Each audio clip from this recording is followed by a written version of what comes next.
I am Aaliyah Williams, and I was 32 the evening my mother called to formally ban me from our 10-year family reunion. She told me my lack of success would ruin the aesthetic for my brother, who was using the weekend to beg our wealthy uncle for a business loan. They had booked a luxury resort in the Washington Mountains to celebrate his fabricated achievements without me. What none of them knew was whose name sat on the deed to that exact property. Welcome back to Linda Vengeance, where ordinary people set hard boundaries and let the truth do the talking. If a story like this finds you tonight, you are exactly where you should be. Drop a comment with your age and hit subscribe so the next story reaches you too. It was a Tuesday afternoon. I sat behind a sweeping mahogany desk in my glass-walled office. The jagged peaks of the Cascade Mountains cut into the horizon behind me. I traced my thumb over the raised gold lettering of my master keycard. The plastic was cool and heavy against my skin. The scent of my bespoke fireweed perfume lingered in the quiet room, providing a grounding contrast to the sudden spike in my heart rate. My monitor chimed softly. An email appeared in my secure inbox, forwarded from an outside address. The sender was Jasmine. She is my brother Marcus's wife, a quiet Caucasian woman from a prominent Seattle family who had spent the last 5 years shrinking to fit into his suffocating shadow. Jasmine rarely reached out. I clicked the attachment. It was an elaborate itinerary with a bold heading reading, Williams Family 10-Year Reunion at Cascadia Ridge Luxury Resort. They had booked my property. Not just a block of rooms, they reserved the private dining terrace, the premium spa packages, and the grand ballroom. Before I could process the logistics of my estranged family occupying my territory, my personal phone vibrated against the dark wood of my desk. The screen displayed my mother's name, Vivian. I let it ring twice, letting the harsh buzzing sound fill the room before I finally picked it up. "Hello, Mother." Aaliyah. Her voice carried that familiar clipped cadence she reserved for unruly staff and me. "I am calling as a courtesy. The extended family is gathering this weekend for our 10-year reunion. We secured a rather exclusive venue." She let the word exclusive hang in the air. It was a deliberate reminder of the high society spaces she believed I did not belong in. A decade ago, I declined to pursue corporate law, preferring to build my own real estate portfolio from the ground up.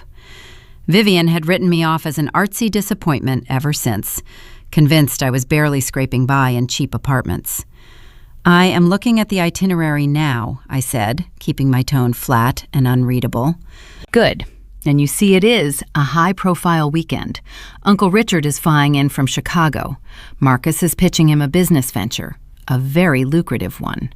Marcus needs to project the right image, stability, success." I leaned back in my leather chair listening to the faint creak it made. And your situation does not fit the aesthetic we need to present.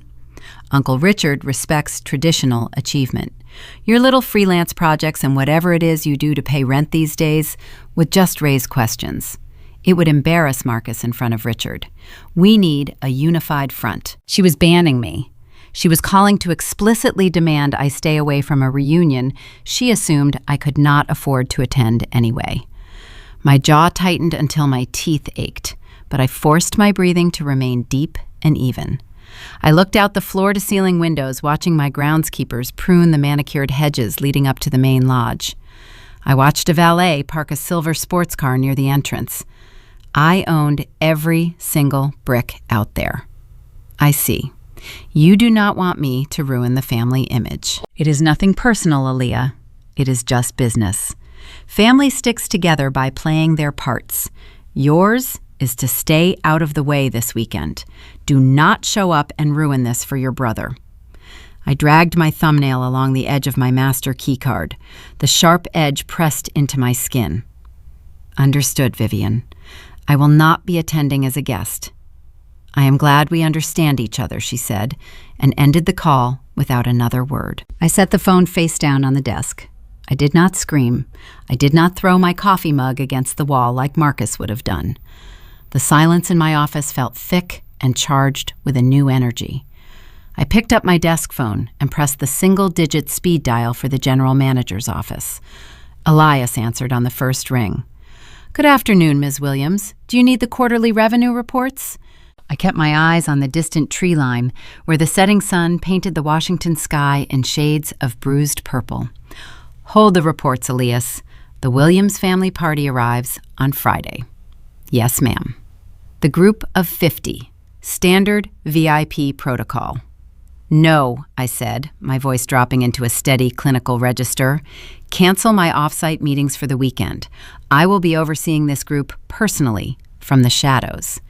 "And Elias?" "Yes, Ms. Williams. Ensure every single charge they make is meticulously documented. We are about to host a very special event." Friday morning arrived with a cool mountain mist rolling over the pines. I sat in my office with a black coffee, watching the high-definition security feed on my secondary monitor. The camera captured the grand lobby of Cascadia Ridge in perfect detail. The soaring ceilings of reclaimed timber framed an imposing river rock fireplace. It was exactly 2 in the afternoon. The brass luggage carts were lined up and polished. At precisely 2:15, the glass automatic doors slid open. Vivian walked in first. She wore a pristine white trench coat that looked entirely impractical for the Pacific Northwest. Marcus trailed a half step behind her, wearing a designer suit that pulled slightly at the shoulders. He carried a leather weekend bag that looked brand new, probably purchased just for this trip to impress Uncle Richard. Watching them on the silent screen felt surreal. For 20 years, I had navigated the eggshells of their moods. Marcus was the golden child, the anointed heir to a family legacy that existed only in Vivian's mind. He was handed every advantage, every tutor, every financial cushion, while I was told to figure it out. He was expected to be a titan of industry, but he lacked the spine for actual work. He preferred the performance of wealth over the generation of it. Vivian stopped dead in the center of the lobby. I zoomed the camera in. She was staring at the central floral arrangement resting on a round mahogany table. I had personally selected the flora from a local farm. The arrangement featured vibrant pink Washington fireweed mixed with alpine lilies. Fireweed is a pioneer species. It is the very first thing to grow back after a forest fire, turning devastated land into a sea of color.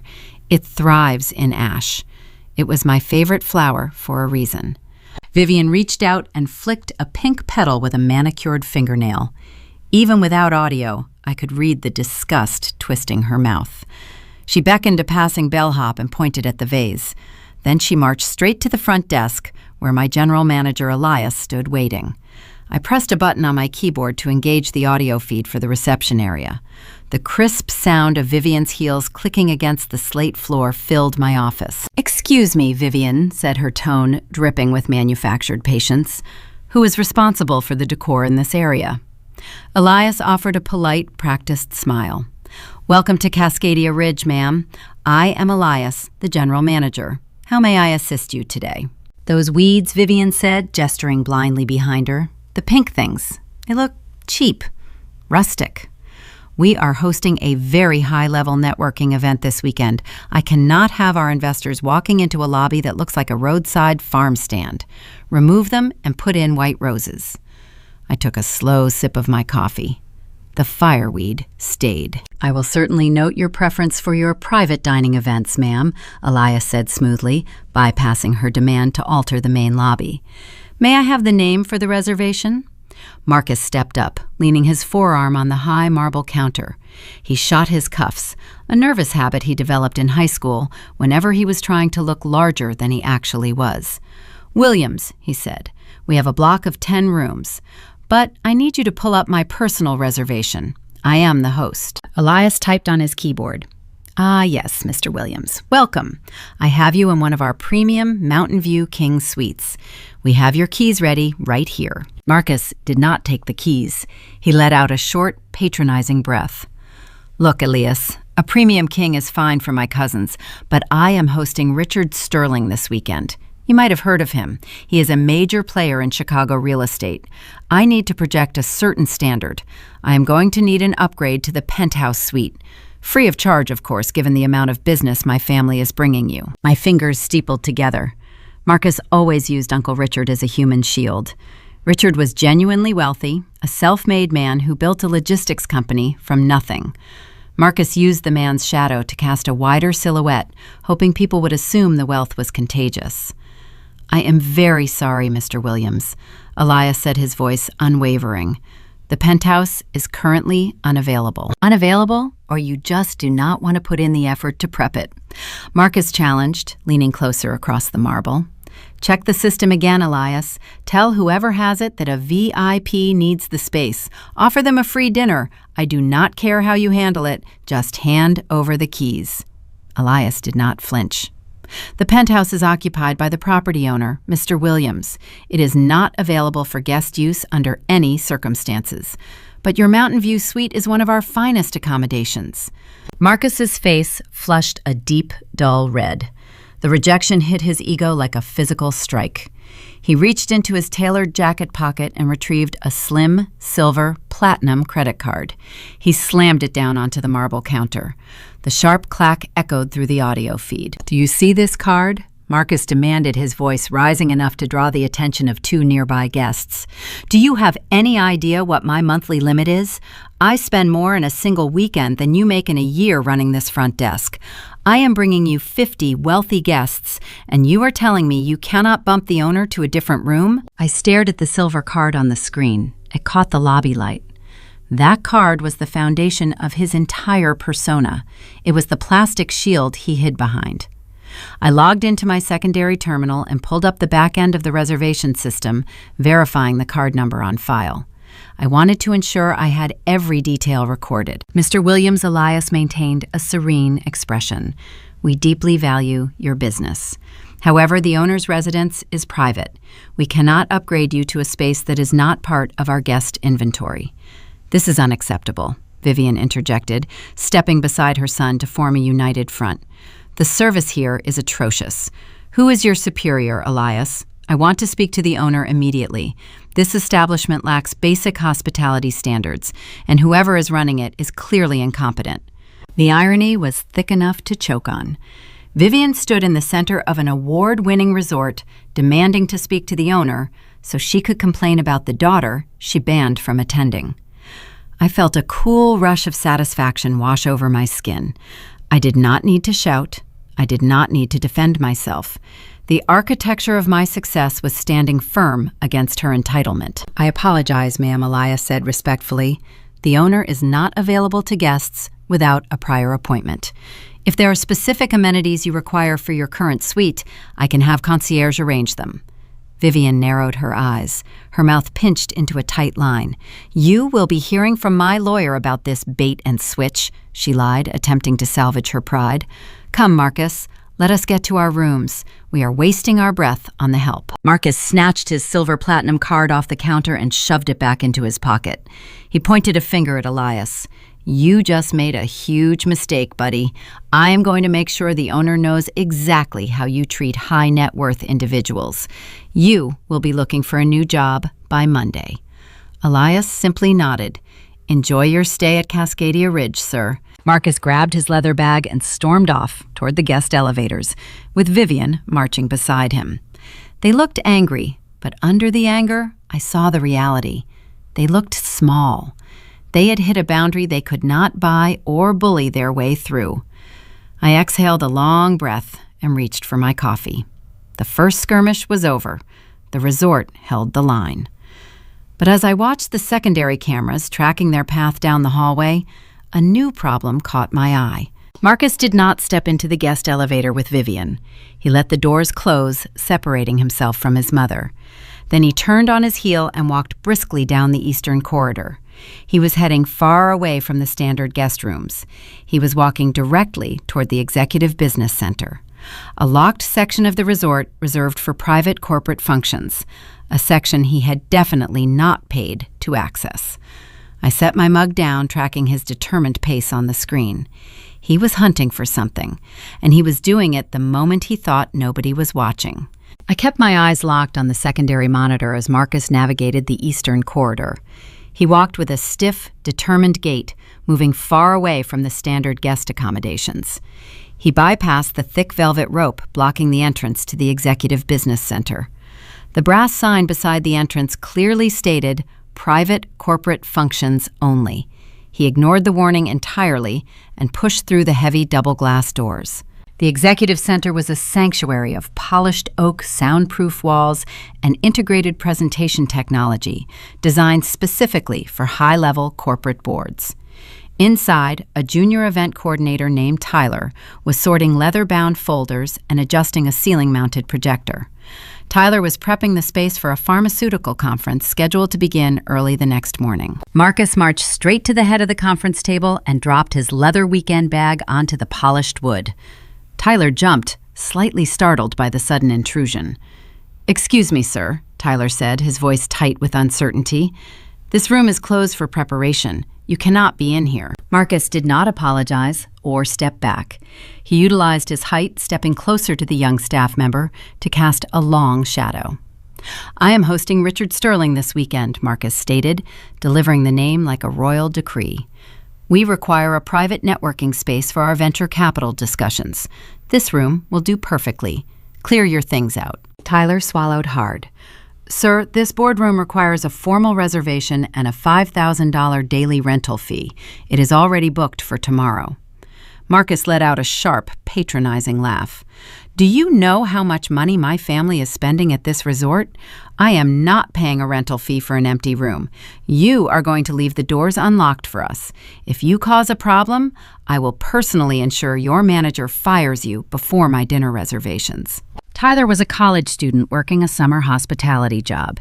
He did not have the authority or the experience to counter a hostile, wealthy guest. Tyler lowered his gaze, mumbled an apology, and gathered his presentation folders. He scurried out of the room, leaving Marcus standing victorious at the head of the table. Watching the interaction on the screen sent a cold, precise focus through my veins. Marcus was not just being arrogant. He was actively stealing services and threatening my staff. I realized I could not rely solely on Elias to manage him from the front desk. I needed to intervene, but I needed to do it without revealing my hand. I left my office and keyed into the service elevator. I descended into the labyrinth of staff corridors that ran behind the luxury walls of Cascadia Ridge. This was the nervous system of my property. The air down here smelled of industrial citrus cleaner and fresh linens, a stark contrast to the bespoke fireweed fragrance in the guest areas. Concrete floors and fluorescent lights guided my path. I navigated the hidden arteries with pure muscle memory, moving silently beneath the resort. I stopped at the concealed access panel that opened into the eastern guest corridor, right outside the Executive Business Center. I pressed the hidden latch, and the seamless wood-paneled door clicked open. I stepped onto the plush carpet, entering the warm, ambient light of the guest area. Before I could walk toward the boardroom, I froze. Standing by the floor-to-ceiling window overlooking the Alpine Valley was Jasmine. My brother's wife stood with her back to the wall, pressing her fingers against her temples. She wore a designer silk dress that hung a little too loose on her frame. Jasmine grew up in a prominent Seattle family, possessing a quiet grace that Marcus had spent the last 5 years eroding. Her pale skin looked almost translucent in the afternoon light, and dark circles shadowed her eyes despite her careful makeup.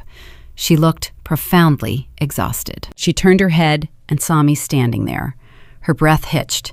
She dropped her hands, her eyes widening in shock. "Aaliyah," she whispered, looking quickly up and down the empty hallway. "What are you doing here? Vivian told everyone you were banned from coming." I stepped fully into the light, letting the disguised access panel click shut behind me. "I work here, Jasmine," I said, keeping the answer vague but truthful. "The real question is why you are hiding out in the hallway instead of celebrating your husband's big weekend." Jasmine let out a long, heavy sigh. Her shoulders slumped, losing the rigid posture she usually maintained around our family. "I needed to breathe," she confessed. "Marcus is suffocating me. He is manic today. He is acting like he owns the world, but he is terrified Richard is going to see through him." I took a slow step closer, maintaining a calm demeanor. "See through what, exactly?" Jasmine looked around nervously, clutching her small evening bag so tightly her knuckles turned white. She looked back at me, her eyes shining with unshed tears. "You need to leave Aaliyah. Do not let Vivian catch you here. When this entire weekend crashes down, Marcus is going to look for someone to blame." I crossed my arms. "Explain it to me, Jasmine. Why is it going to crash?" "Because he is broke, Aaliyah." Jasmine delivered the words in a rushed, desperate whisper. "He is completely underwater. The luxury cars are leased and 2 months behind on payments. The house has a silent second mortgage he took out without telling me. That silver credit card he waves around is riding a balance so high the interest alone is drowning us. He is putting on a show for your uncle because Richard is his last hope for a bailout." I digested the information. I always suspected Marcus lived beyond his means, but I did not realize the foundation was already crumbling. A failed businessman was pitiful, but it did not explain the sheer panic radiating from Jasmine. "There is more," I said, reading her posture. A tear spilled over her lower lash line. She wiped it away quickly. "He is not just broke, Aaliyah. He is desperate. Last month, I was looking for our tax documents in his home office.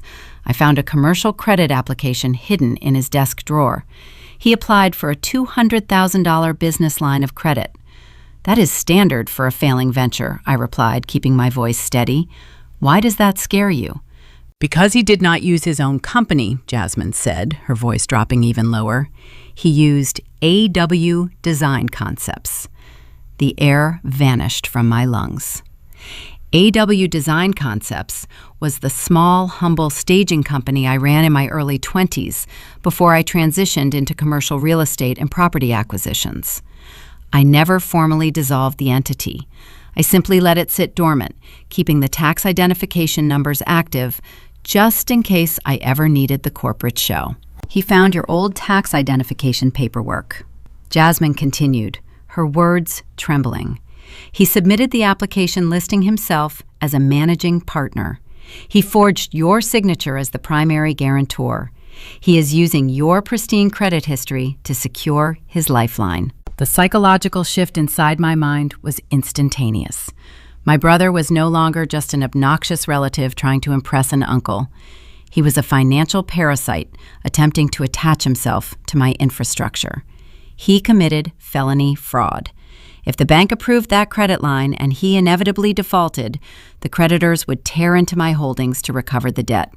They could trace the liability straight back to my current assets, straight back to Cascadia Ridge. He tied my legal identity to his sinking ship.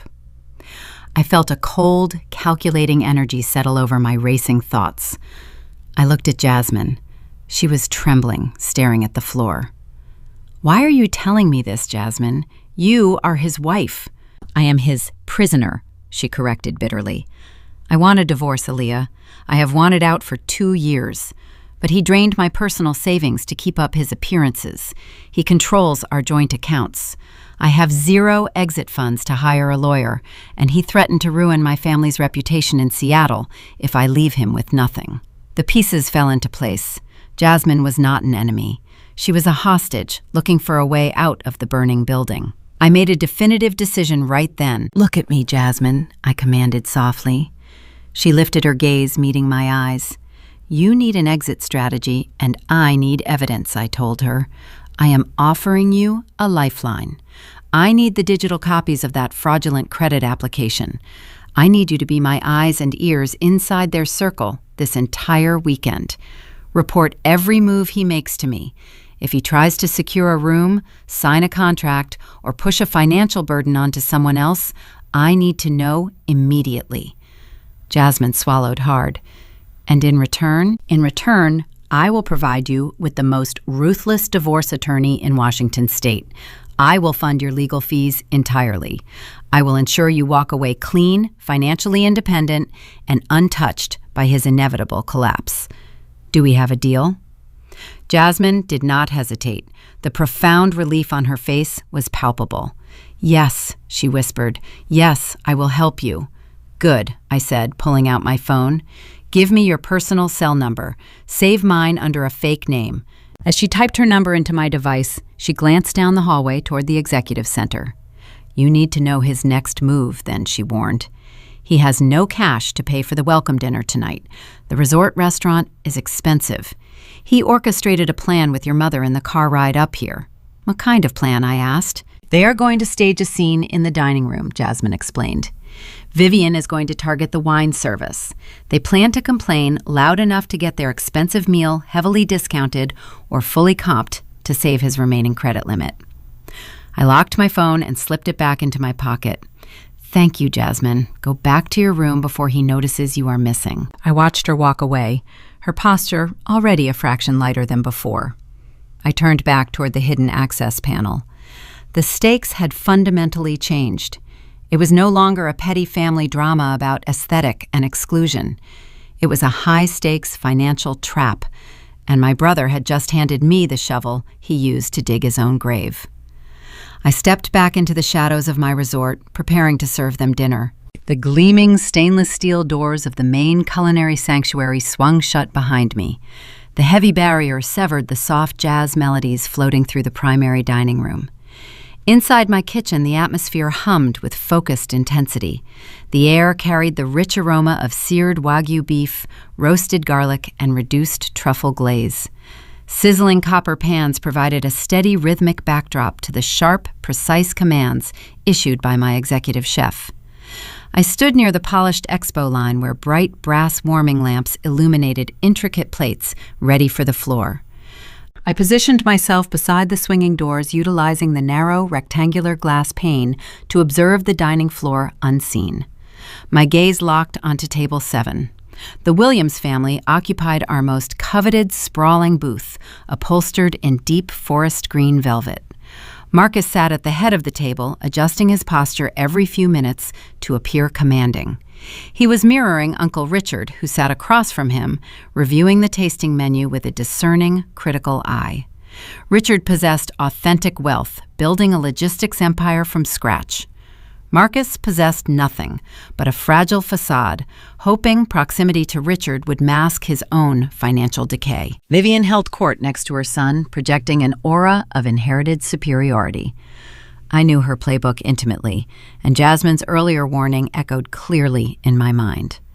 Our lead sommelier approached table 7, holding a leather-bound wine ledger. Marcus waved the man away with a flick of his wrist, deferring to his mother. Vivian ordered a bottle of aged Cabernet Sauvignon from a boutique Walla Walla vineyard. The selection retailed for $500 on our menu. It was a bold, extravagant choice for a man hiding a mountain of debt. The sommelier performed the customary presentation. He uncorked the dark green glass, offering the cork for inspection before pouring a shallow tasting measure. Vivian swirled the crimson liquid, took a deliberate sip, and offered a slow, approving nod. The sommelier filled their crystal glasses and retreated gracefully. I bided my time reviewing inventory delivery logs on a digital tablet while keeping one eye on the velvet booth. I watched the dark liquid slowly drain from their glasses. They consumed the first round, laughing at a joke Richard made. The sommelier returned to pour a second round. The $500 bottle was now more than half empty. That was the precise moment Vivian initiated her calculated performance. She set her glass down with a sharp, piercing clink that cut through the ambient chatter of nearby diners. She summoned our floor manager, David, with an imperious snapping of her fingers. Even through the thick kitchen door, I could read every line of her body language. Her posture grew rigid, her facial features contorted into a mask of deeply offended sensibilities. She pushed the half-empty bottle toward the center of the table, pointing at it with visible disdain. She spoke loud enough for adjacent tables to hear, ensuring maximum social pressure. David approached with his hands clasped behind his back, maintaining a neutral, defensive posture. He examined the bottle, listening to her tirade. Vivian gestured wildly, creating a deliberate spectacle meant to force immediate compliance. A wealthy guest, embarrassed in front of their peers, would demand swift financial appeasement. It was a classic extortion tactic designed to erase a high-dollar charge from Marcus's strained credit limit. A moment later, David pushed through the kitchen doors. A thin sheen of stress sweat coated his forehead. He spotted me standing quietly by the prep station. "Ms. Williams," he said, lowering his voice to avoid disrupting the kitchen brigade, "Table 7 is requesting a full meal cancellation. The matriarch claims the Cabernet is corked and ruined their palates. She drank over 50 ounces of the vintage before lodging the complaint. She is threatening to leave a devastating review if we do not compensate them for the emotional distress. My executive chef paused his delicate plating, gripping a pair of silver tongs. He shot me a look of fierce, unyielding loyalty, silently awaiting my command. A standard manager might argue the point, risking a scene, or cave entirely to avoid a public relations issue. I did neither. I set my tablet down onto the cool metal counter. Bring them a fresh bottle of the exact same vintage I instructed, keeping my tone smooth and entirely detached. Open it in front of them with the utmost courtesy. Apologize for the inconvenience profusely. Play the part of the deferential host. David hesitated, shifting his weight. But, Ms. Williams, they consumed a significant portion of premium inventory. If we comp the dinner and replace the item, we lose a terrible margin on that table. We are not comping a single cent, David. Let them believe they won this round. Pour the new vintage. But log the original $500 charge onto Marcus's primary folio. Add a specific internal note detailing the exact volume consumed prior to the complaint. Pull the security footage from the dining room ceiling camera and attach the timestamp to the digital receipt. When his final bill comes due at checkout, he will pay for every single drop of both bottles. David nodded, a genuine smile replacing his tension. He grabbed a fresh Cabernet from the temperature-controlled cellar rack and disappeared back into the dining room. I watched through the narrow window pane as Vivian smiled a smug, victorious grin when the new beverage arrived. She thought she possessed profound leverage over the establishment.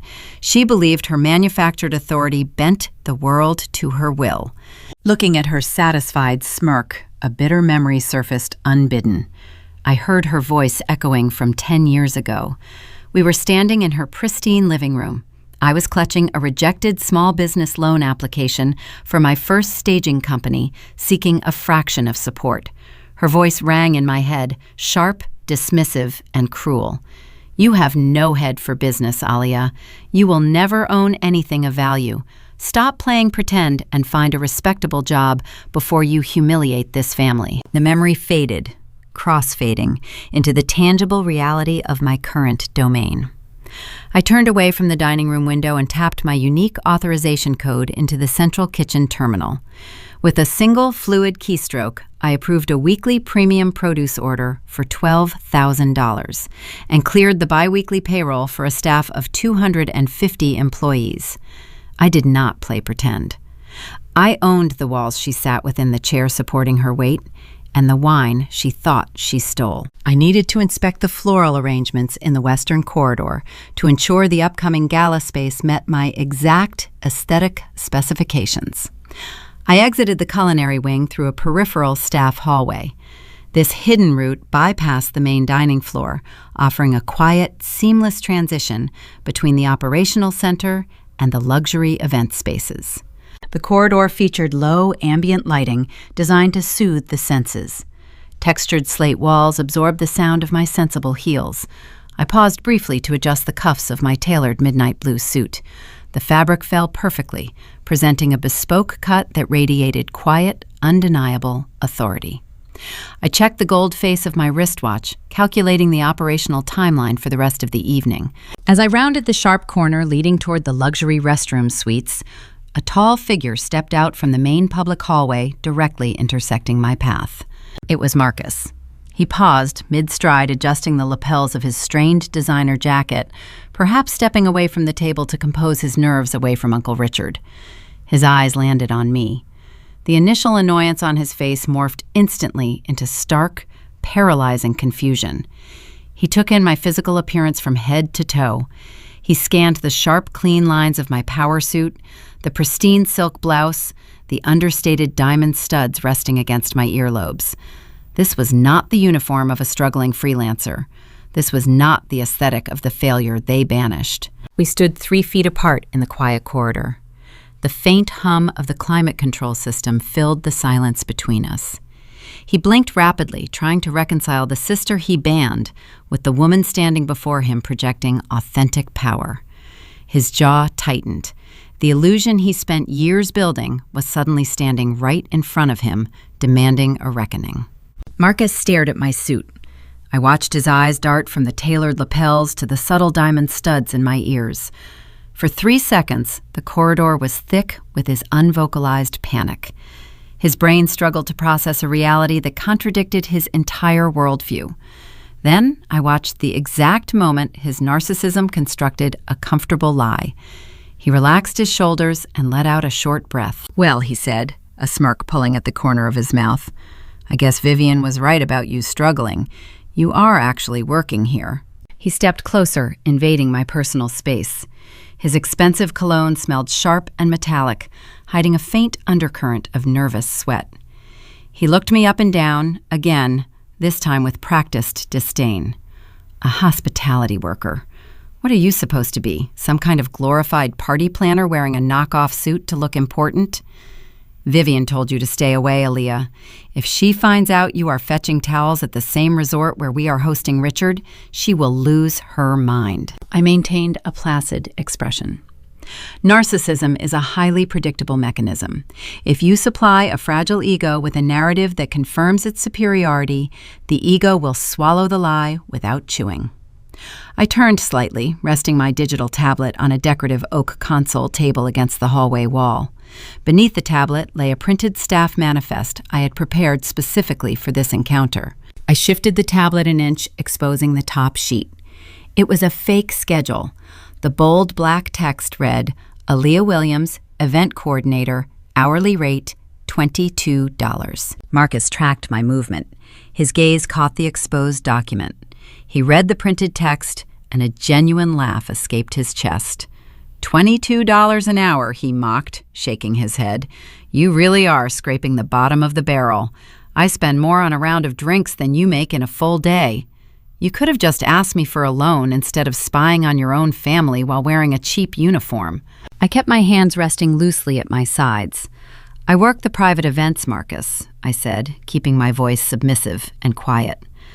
I did not know Vivian booked this specific property until the roster was finalized. He leaned his forearm against the wall, trapping me near the console table. Growing up, Marcus never paid his own debts. When he wrecked his first car, Vivian blamed the dealership. When he failed his university finance courses, Vivian hired ghostwriters to complete his degree. He was conditioned to believe consequences were things that happened to other people. Now he saw an opportunity to offload his current financial strain onto a convenient target. "Since you are on the clock," he began, his tone dropping into a conspiratorial whisper, "you are going to make yourself useful to this family for once." "How so?" I asked. "I am hosting a 50-person weekend. The welcome dinner alone is draining cash. Tomorrow, I have the premium golf tee times booked for Richard and the uncles. Jasmine and the aunts are taking up the spa all afternoon. The final bill is going to be near $40,000. He snapped his fingers near my face, demanding my full attention. "You are an employee here. You get a staff discount. You are going to log into your little system and apply your employee comp codes to my primary room folio." I looked at him, analyzing the sheer audacity of his demand. "You want me to comp $40,000 of luxury services using my staff credentials. Consider it your contribution to the family legacy." He countered, "If I secure this investment from Richard, we all win. If you refuse, I march straight to your manager, David, and tell him you are harassing my guests. I will have you fired before dessert is served. You need this pathetic job, Aaliyah. Do what I tell you, and I will not tell Vivian you are lurking in the hallways." I lowered my gaze, feigning reluctant submission. "There are forms," I said softly. "I cannot just press a button. A comp of that size requires a signed guarantor waiver. The employee takes legal responsibility for the discounted balance. If you damage the property or violate the terms, the debt falls on the guarantor." Marcus rolled his eyes. "Just bring me the paper. I am not going to break a lamp. Just zero out the account." I opened the leather folio resting on the oak console. I withdrew a heavy, ivory stock document. The paper possessed a distinct weight, signaling its legal significance. It was an executive guarantor agreement. At the very top, the Cascadia Ridge crest was embossed in gold ink. Just below it read, "A.W. Holdings, Incorporated." I handed him a solid brass pen. "Sign the bottom line," I instructed. "This authorizes the transfer of your primary folio balance to my corporate account." Marcus snatched the pen. He did not read the fine print. He did not question why an hourly event coordinator carried executive legal documents. He only saw a loophole, a way to escape the crushing weight of a bill he could not afford. He scrawled his signature across the dotted line, binding himself to the terms. He thought he was tricking a desperate employee into absorbing his debt. In reality, the document was an ironclad commercial contract. By signing it, he legally acknowledged his debt directly to AW Holdings. He transferred the liability from a standard hospitality bill, which could be disputed, into a binding corporate promissory note. I now owned his debt. If he failed to pay, I possessed the legal authority to place a lien on any asset he held. He tossed the brass pen onto the table with a triumphant smirk. "See how easy that is," he gloated. "You finally did something right, Aaliyah. Keep your head down and process the paperwork." Before I could secure the signed document in my folio, a deep, booming voice echoed down the corridor. "Marcus, my boy, there you are." We both turned. Uncle Richard was walking toward us. Richard was a formidable presence, a man in his late 60s who moved with the deliberate energy of someone who built a logistics empire from the ground up. His eyes were sharp, cataloging everything in his path. He wore a simple, tailored blazer over a dark turtleneck, rejecting the flashy designer labels Marcus favored. Richard approached us, stopping a few feet away. His gaze shifted from Marcus to me. He took in my bespoke suit, the diamond studs, and the leather folio resting on the console. A subtle flicker of recognition sparked in his eyes, but his expression remained perfectly neutral. "I hope I am not interrupting," Richard said, his tone cordial but commanding. "I noticed you slipped away from the table, Marcus. Is everything in order with the service?" Marcus immediately straightened his spine, adjusting his jacket to mirror Richard's confident posture. "Everything is spectacular, Richard. I was just checking in with the event staff." He reached out and draped a heavy, patronizing arm over my shoulder, pulling me slightly against his side. "I like to ensure my guests are receiving the highest tier of hospitality. I actually know some of the staff here personally. They have been very accommodating to my requests. I have them right in my pocket." He squeezed my shoulder, a physical assertion of his dominance. He was bragging, using my physical presence as a prop to demonstrate his influence and wealth to a billionaire. Richard observed the heavy arm draped over my shoulder. He looked at the stark contrast between Marcus's nervous bluster and my motionless silence. "Is that so?" Richard asked. "You have the staff in your pocket." "Yes, sir," Marcus lied, flashing a brilliant white smile. "The management knows exactly who I am. We are receiving prime treatment across the board. The entire weekend is covered." I carefully stepped out from under his arm, sliding the signed ivory document into my leather folio. I closed the cover with a decisive snap. The sound echoed in the quiet hallway. I looked directly at Uncle Richard, offering a polite, professional nod. "Mr. Williams has finalized his billing arrangements," I stated, my voice projecting the calm, detached authority of a property owner. "Everything is fully documented. I hope you both enjoy the rest of your evening." Richard offered a slow, measured nod in return. A knowing glint shone in his eyes. "Thank you," he said. "I am sure we will." I turned and walked down the corridor, leaving Marcus to bask in his fabricated glory. The trap was set, the contract was signed, and my brother was entirely oblivious to the fact that his financial grave was now set in stone. The weekend was only just beginning, and the pressure was about to build.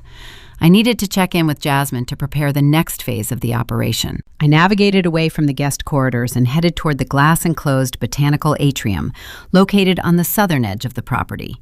The structure was a towering dome of reinforced steel and curved glass, housing exotic flora and maintaining a constant humid temperature.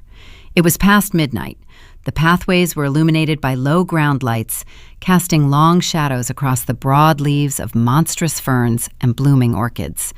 The air smelled of damp earth and sweet nectar, providing a stark contrast to the sterile anxiety radiating from my family inside the main lodge. I sat on a curved stone bench near a cascading water feature. I did not have to wait long. The heavy glass door at the far end of the atrium clicked shut. Footsteps echoed softly against the flagstone path. Jasmine emerged from the foliage. She wore a dark cashmere wrap pulled tight around her shoulders. Her eyes darted into the darker corners of the greenhouse, verifying we were alone. "Did anyone see you leave?" I asked, keeping my voice barely above the ambient sound of falling water. "No," she replied, taking a seat on the opposite end of the stone bench. "Marcus is at the lobby bar with your father and the uncles. He is drinking expensive scotch and talking loud enough for half the resort to hear him. He thinks he secured the funding. He thinks today was a triumph." I opened my leather folio, resting it on my lap. "He signed a corporate guarantor document an hour ago. He transferred his entire $40,000 weekend tab directly to my holding company, believing I was an event coordinator using an employee discount." Jasmine let out a sharp, breathless laugh. The sound held no humor, only the brittle exhaustion of a woman who had watched her husband dig his own grave for 5 years. "He really is blind," she said. "He only sees what serves his immediate ego. But you need to see what he is trying to serve, Uncle Richard." She reached inside her wrap and produced a manila envelope folded in half. She passed it across the negative space between us. The paper felt warm from her body heat. I broke the seal and pulled out a thick stack of printed documents. The ambient light was dim, but sufficient. It was the commercial credit application. The paperwork carried the stark, brutal reality of financial fraud. I traced the black ink on the signature line. There was my name, signed with a flourish that vaguely mimicked my handwriting. He used my inactive corporate entity, AW Design Concepts. He attached fake revenue projections, fabricated asset lists, and a falsified declaration of partnership. It was a federal crime, printed on standard white copy paper. He submitted it 3 days ago. Jasmine explained, watching my face as I absorbed the severity of the theft. The bank requested a secondary verification, pending an in-person meeting next week. If he gets Uncle Richard to invest, he plans to use that legitimate cash infusion to mask the fraudulent credit line, keeping both plates spinning until he can sell off the leased cars. I slid the documents into my leather folio, placing them right next to the guarantor form he had just signed. I possessed the motive, the opportunity, and now the undeniable physical evidence to dismantle him. The trap was fully constructed. "There is something else," Jasmine said. Her posture shifted, leaning closer. "This is the real reason I needed to speak with you tonight. It is about Richard." I maintained steady eye contact. "What about him?" Jasmine swallowed hard, smoothing a wrinkle from her dress. "You think Marcus brought Richard here to impress him. You think your mother chose this resort because it fit her aesthetic." "Yes," I said. "That is the narrative Vivian provided on the phone." "It is a lie," Jasmine whispered. "Vivian did not choose Cascadia Ridge. Richard did." I processed the statement.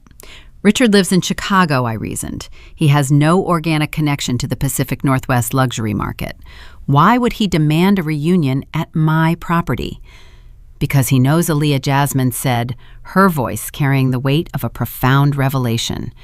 "Richard knows you own the resort." The humid air in the greenhouse felt suddenly static. I replayed the brief interaction in the hallway from an hour prior. Richard looking at my tailored suit. Richard eyeing the heavy leather folio. Richard asking Marcus if he had the staff in his pocket. The glint of recognition in his eyes was not confusion. It was silent confirmation. Jasmine continued unpacking the hidden reality of the entire weekend. 6 months ago, Richard ran a quiet background check on Marcus before considering the business proposal. Richard is old school. He does not invest in a man without verifying his foundation. During that investigation, Richard uncovered the truth about your real estate holdings. He saw the Cascadia Ridge acquisition under your corporate umbrella. I leaned back against the cool stone bench, letting the implications settle into my strategic planning. Richard knew I was a multimillionaire, while my mother and brother paraded around claiming I was an impoverished failure. Richard mandated this venue for the reunion, Jasmine said. He told Vivian he heard excellent things about the property and would only fly out if they hosted it here. He is testing Marcus. Richard wants to see if your brother possesses the integrity to acknowledge your success or if he will double down on the family lie. The chessboard flipped entirely. Richard was not the mark. Richard was the judge. He was sitting across from Marcus at the dinner table, offering enough rope for Marcus to hang himself. Every lie Marcus told about his wealth, every dismissive comment he made about my supposed poverty, was being cataloged by a man holding the key to his survival. He is watching them fail a moral audit in real time, I stated, feeling a deep, cold satisfaction. Yes, Jasmine nodded.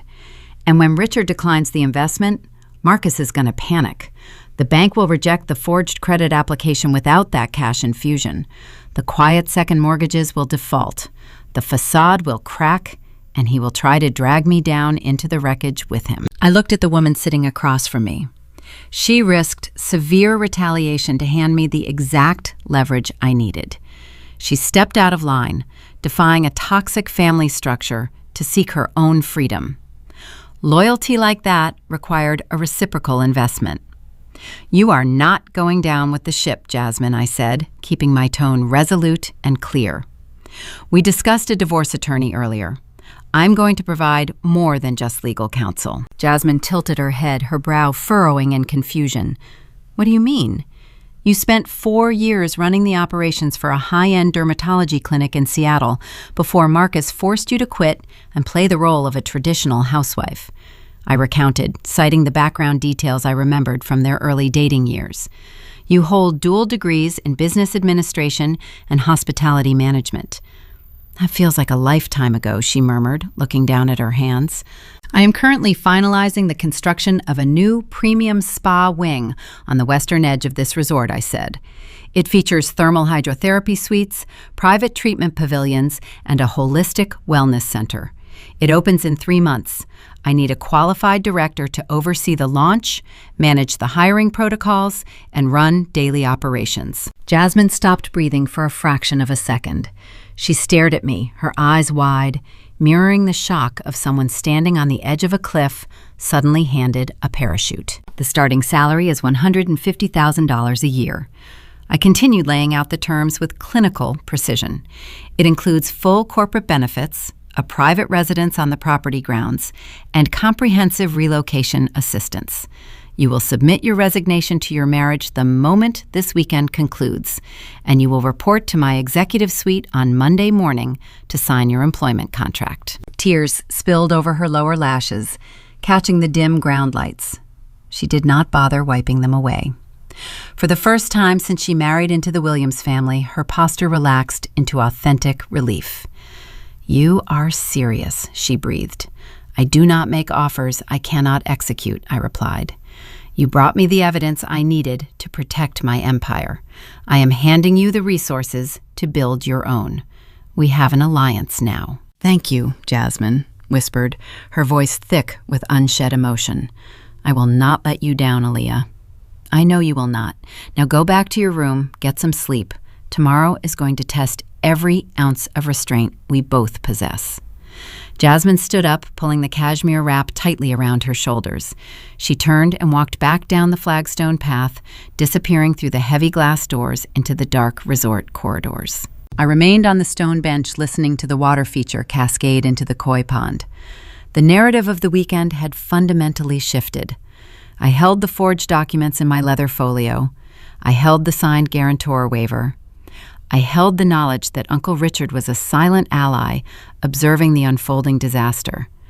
I possessed both the motive and the ammunition to dismantle the Golden Child legally, financially, and socially. I checked my watch. It was nearing 1 in the morning.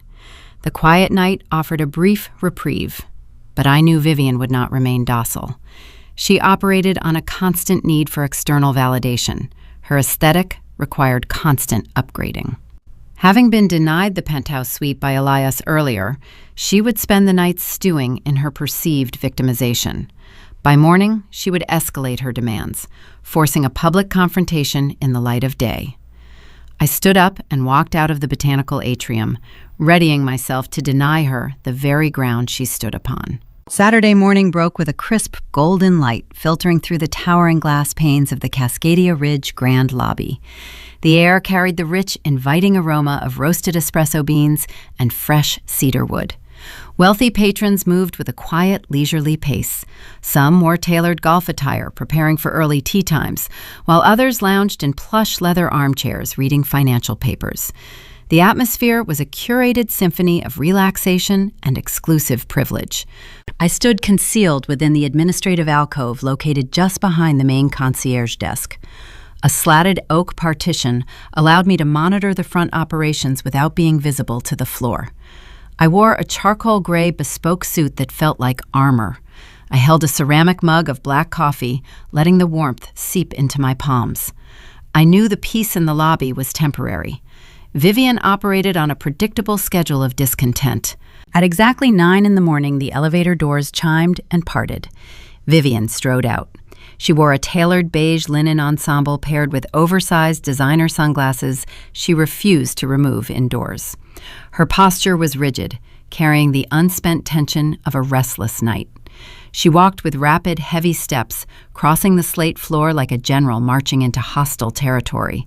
Growing up, Vivian constantly equated physical space with social status. When we lived in a perfectly adequate suburban home, she complained endlessly about the square footage, treating our modest dining room as a personal insult to her grand aspirations. She believed her worth was measured by the square feet she commanded. Placing her in a standard luxury suite, even one boasting a panoramic mountain view, felt like a deliberate confinement to her inflated ego. She marched directly to the primary concierge station. A junior staff member named Sarah stood behind the marble counter organizing incoming spa schedules. Sarah possessed a gentle demeanor and an impeccable service record. She looked up and offered a warm, welcoming smile. "Good morning, ma'am," Sarah said, her voice clear and professional. "How may I assist you today?" "You can assist me by finding someone who actually knows how to run a hotel." Vivian snapped, her tone devoid of basic courtesy. "I am Vivian Williams. We are part of the 50-person corporate retreat booked for the weekend. I spent the entire night suffocating in that tiny, claustrophobic room you assigned to us. The lighting is dreadful, and the square footage is entirely unacceptable for a woman of my standing." Sarah maintained her polite expression, though her shoulders tightened a fraction. "I am very sorry to hear the Mountain View suite did not meet your expectations, Mrs. Williams. Let me check our inventory to see if we can offer a lateral room transfer to a layout with more natural light." "I do not want a lateral transfer," Vivian interrupted, slamming her palm flat against the cool marble surface. The sharp slapping sound caused a nearby couple to pause their conversation and look over. "I want the presidential suite. Marcus requested it yesterday, and your general manager refused. I am here to correct that error. Hand over the key cards." "The presidential suite is currently occupied," Sarah explained, her voice remaining remarkably steady under the pressure.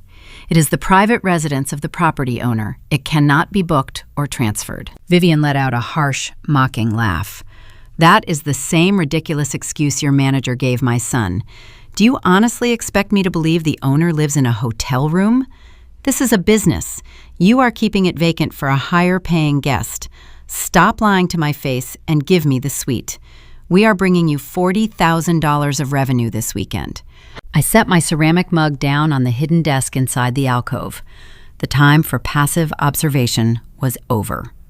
The situation required executive intervention before Sarah endured any further abuse. I smoothed the lapels of my charcoal suit, pushed open the concealed administrative door, and stepped out into the open lobby.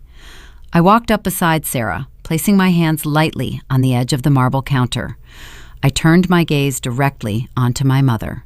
"May I clarify our lodging policies for you, Vivian?" I asked, keeping my voice modulated to a calm, even register. Vivian froze. Her mouth parted slightly in surprise. She took a half step back, her eyes darting across my tailored suit and the authoritative stance I held behind the desk. The cognitive dissonance was palpable. She tried to reconcile the daughter she deemed a hopeless failure with the woman currently commanding the high-status side of the luxury counter. Aaliyah, she breathed the word, dripping with confusion and immediate disdain.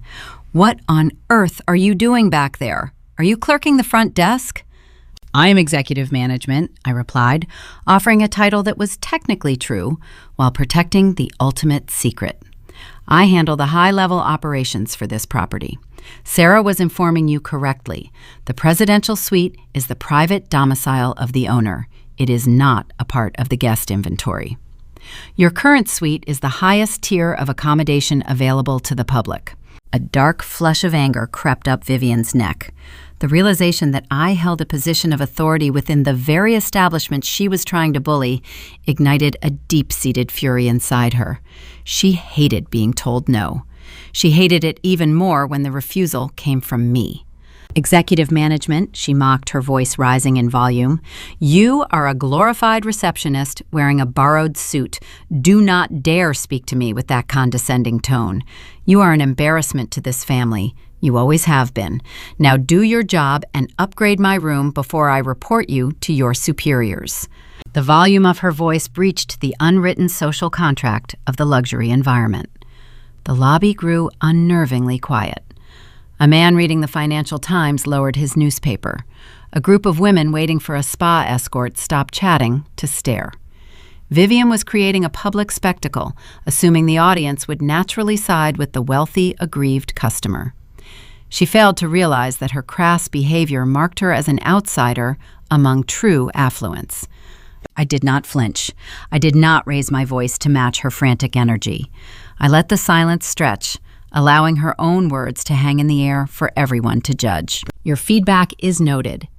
Vivian, I said, projecting my voice just enough to carry across the quiet room.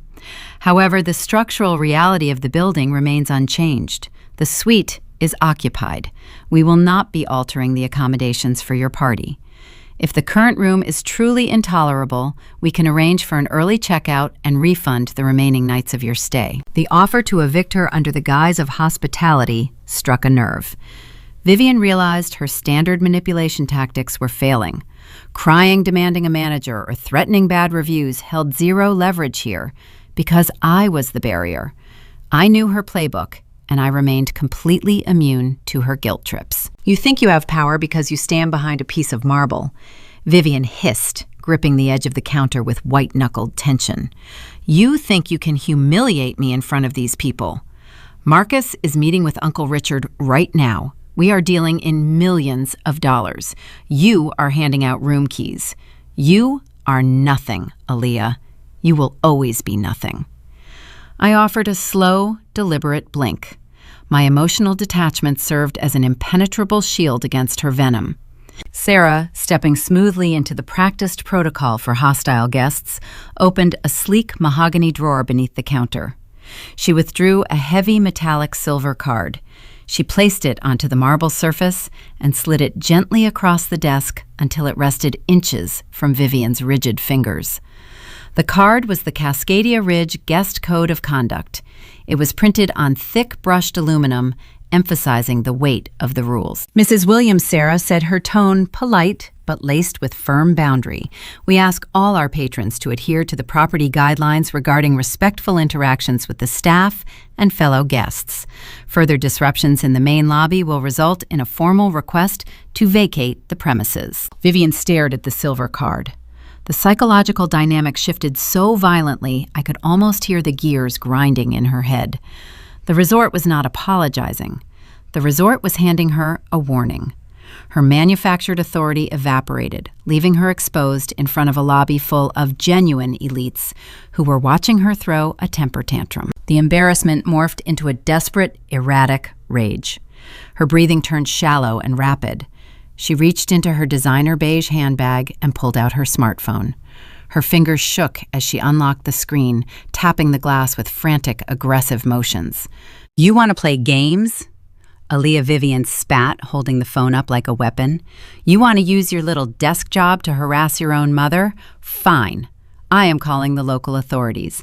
I am telling the police that a disgruntled employee is stalking and harassing paying VIP guests.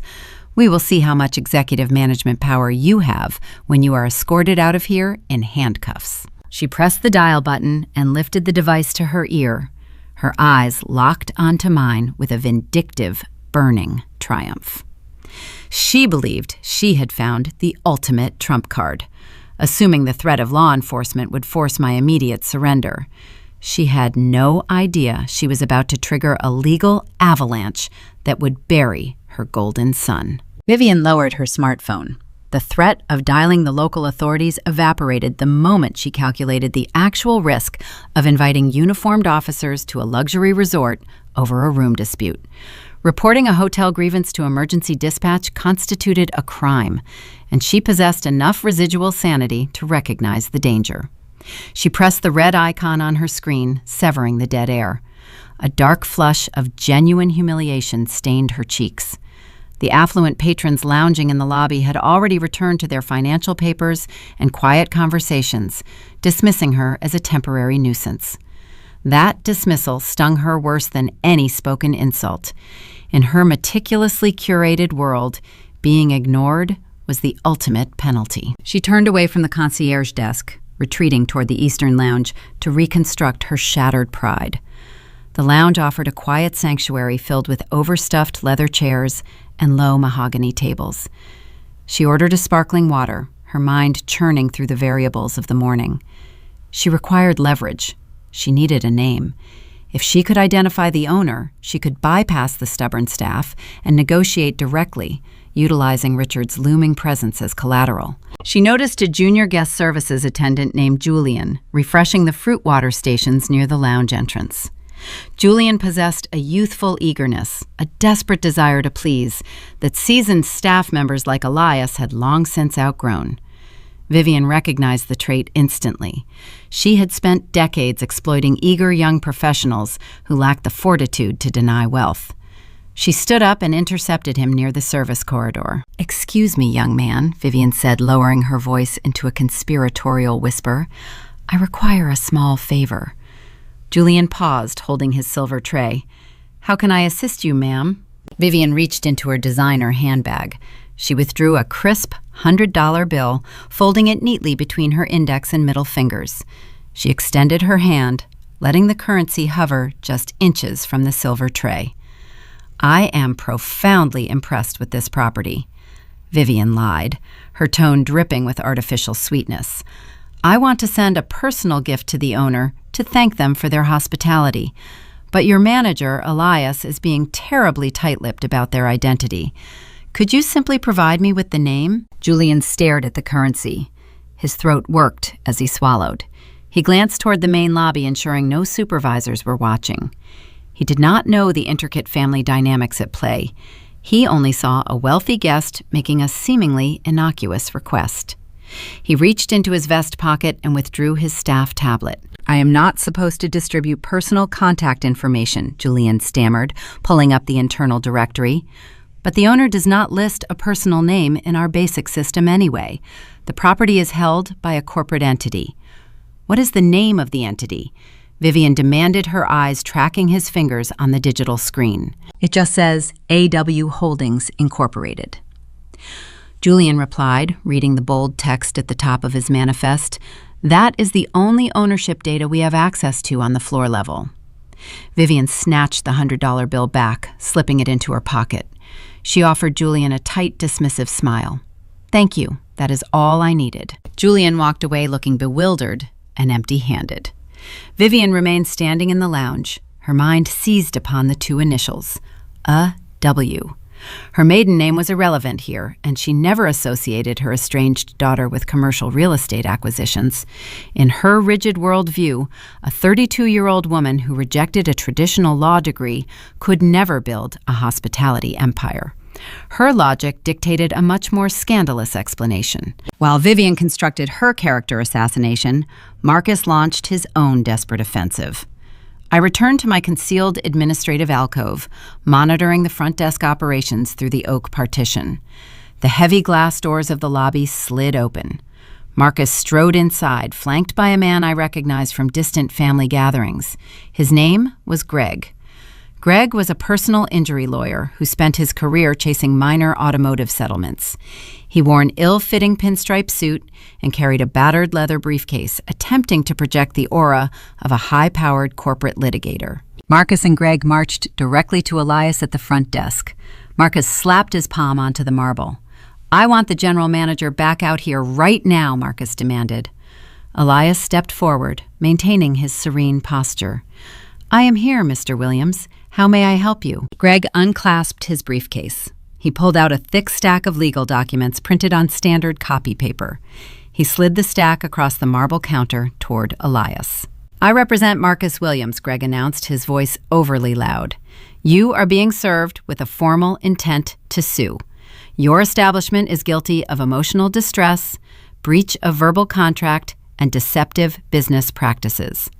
My client was promised premium accommodations, which you have wrongfully withheld. We are demanding immediate access to the presidential suite and a full waiver of all weekend charges. If you refuse, we will file for an injunction and drag this resort into a protracted legal battle." Elias looked at the document without touching it. He glanced toward the slatted oak partition hiding my alcove. I stepped out of the shadows for the second time that morning. I walked smoothly to the front counter. I picked up the stack of papers. The document lacked a proper legal seal. The formatting was sloppy.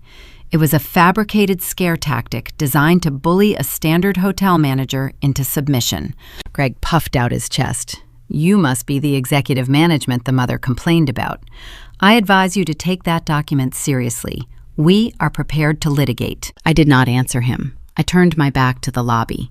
Situated directly behind the concierge station sat a heavy-duty, cross-cut industrial shredder used for destroying sensitive guest payment information. I pressed the green activation button. The machine hummed to life. I fed the entire stack of Greg's legal documents into the metal teeth. The loud grinding noise echoed across the marble floors. The threat dissolved into a pile of illegible paper confetti within 10 seconds. I turned back to face them. Marcus stood with his mouth slightly open. Greg looked as though I had just slapped him across the face. "That is destruction of legal property," Greg sputtered, pointing a shaking finger at me. "That was litter," I corrected my tone, dropping to a low, chilling register. I picked up the sleek black phone resting on the counter. I dialed the direct line to my lead corporate counsel in Seattle. A senior partner named David answered immediately. "David, I have a personal injury lawyer named Greg attempting to extort my front desk with fraudulent intent to sue documents," I said, keeping my eyes locked onto Greg. "I need a formal corporate cease and desist drafted and sent to his firm email immediately. Cite harassment, extortion, and attempted fraud. Copy the State Bar Association on the correspondence." "Understood, Aaliyah?" David replied through the receiver. "Give me 4 minutes." I placed the phone back onto its cradle. I folded my hands, resting them on the cool marble. We waited in agonizing silence. Marcus shifted his weight nervously. Greg checked his smartphone. The confidence drained from his face, leaving behind a pale, sickly sheen of terror. Exactly 4 minutes later, Greg's phone chimed. He looked at the screen. He opened the email from my Seattle legal team. I watched his eyes scan the text. My lawyers commanded billions in corporate assets. They promised to dismantle Greg's small firm by Monday morning if he did not vacate my property immediately. Greg swallowed hard. His throat made a visible clicking sound. He shoved his phone into his pocket and grabbed his empty briefcase. "I cannot help you, Marcus," Greg said, his voice cracking. "I am withdrawing my representation. Do not contact my office again." Greg turned and practically sprinted toward the glass automatic doors, abandoning his client without a second glance. Marcus was left standing entirely alone at the front desk. His legal shield evaporated. His intimidation tactics failed. He looked at me, his eyes wide, with a new creeping realization that he had stepped into an arena he did not understand. The illusion of his control shattered, leaving him exposed and vulnerable. He backed away from the counter, retreating toward the guest elevators in silent defeat. The threat was neutralized, but the war was far from over. From the corner of the Eastern Lounge, Vivian watched the entire exchange unfold. She saw Greg flee. She saw Marcus retreat. But she did not see a powerful executive defending her territory. Her mind retrieved the initials A.W. She recalled the bespoke suit I wore. She remembered my claim of executive management. She pictured the heavy shredder and the swift legal retaliation. Andrew Wallace, Alexander Wright. She imagined some wealthy, older titan of industry, and I was his proxy. I was the pretty young face he placed behind a desk to keep me occupied. In Vivian's mind, I was not the owner. I was the escort. A sugar baby trading physical affection for a fabricated executive title and a closet full of tailored suits. This deduction brought a triumphant gleam to her eyes. The puzzle pieces fit her prejudices perfectly. She possessed the weapon she needed to destroy my credibility in front of the entire extended family. She turned toward the dining terrace where the aunts and uncles were gathering for the morning brunch. The stage was set for her calculated character assassination, and I was ready to let her dig the final few feet of her own grave. The morning sun crested the jagged Washington peaks, casting long geometric shadows across the sprawling outdoor dining terrace. The Williams family occupied a long stretch of premium tables near the ornate stone balustrade. Crystal juice carafes and silver pastry tiers caught the early light. Laughter and the soft clatter of heavy silverware filled the crisp alpine air. It was the perfect setting for a reunion brunch. It was also the ideal stage for a calculated character assassination. Vivian sat at the head of the largest table, sipping a mimosa. She thrived in this exact environment. For years, she weaponized family gatherings using holiday dinners and summer barbecues to establish the social hierarchy. She always placed Marcus at the pinnacle and buried me at the foundation. Today, she possessed fresh ammunition. She leaned forward, lowering her voice into a conspiratorial register that guaranteed everyone within a 10-foot radius would lean in to listen. I heard her through the discreet microphones hidden in the terrace awnings, feeding directly into my secure earpiece. "You will never guess who I saw playing pretend behind the concierge desk," Vivian murmured, her eyes scanning the faces of my aunts and cousins. "Aaliyah. She is here wearing a designer suit she could never afford on a freelancer budget." My Aunt Brenda gasped, setting down her coffee cup. "What is she doing here?" Brenda asked, her brow furrowing. "I thought you told her to stay home." "I did," Vivian sighed, pressing a manicured hand to her chest. "But I did some digging. The staff told me this property is owned by a corporate entity, A.W. Holdings. Some wealthy older man, no doubt. Arthur Wright or Andrew Wallace. He installed her here. She is his proxy. A sugar baby, trading personal favors for a closet full of clothes and a fake executive title." The collective gasp from the extended family rippled across the tables. They devoured the lie instantly. It fit perfectly into the narrative they had digested for a decade. A woman who rejected the safe traditional path of a corporate law degree could never earn her own wealth. She must have compromised her morals to acquire it.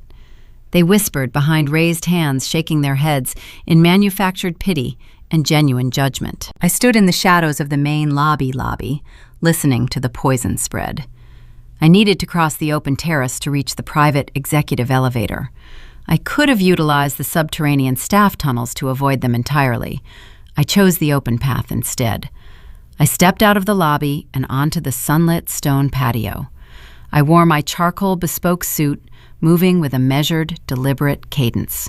The change in the atmosphere was instantaneous. The lively chatter died. The clinking of silverware ceased. A heavy, suffocating silence fell over the Williams family. It was the same silence that used to greet me when I arrived at Thanksgiving dinners after launching a failed staging startup. The air felt thick with their synchronized stares. I kept my posture impeccable. My spine remained straight. I fixed my gaze on the glass elevator doors across the patio, refusing to look down or break my stride. An uncle pointed a discreet finger. A cousin covered her mouth, whispering a toxic rumor into her neighbor's ear. I felt the heat of their collective judgment pressing against my skin. They believed I was a kept woman, a disgrace to their pristine lineage. The dramatic irony tasted sharp and metallic on my tongue. I knew the truth. I owned the stone beneath their feet, the chairs supporting their weight, and the gourmet food resting on their plates.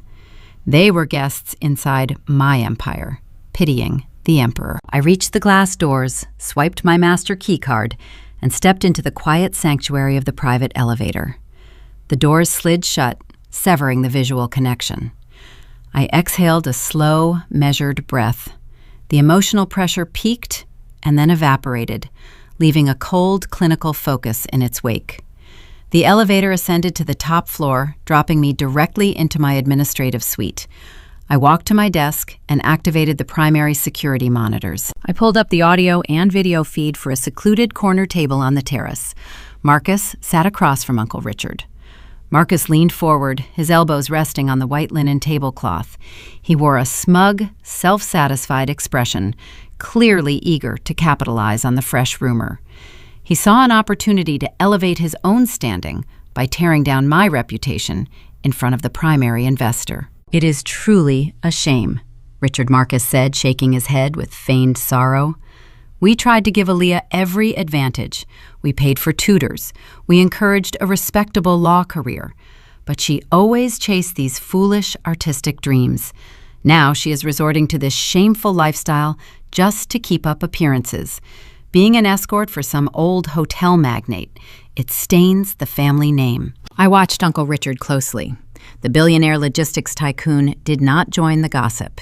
He sat perfectly still, holding a ceramic mug of black coffee. His sharp eyes locked onto Marcus, analyzing the younger man with microscopic precision.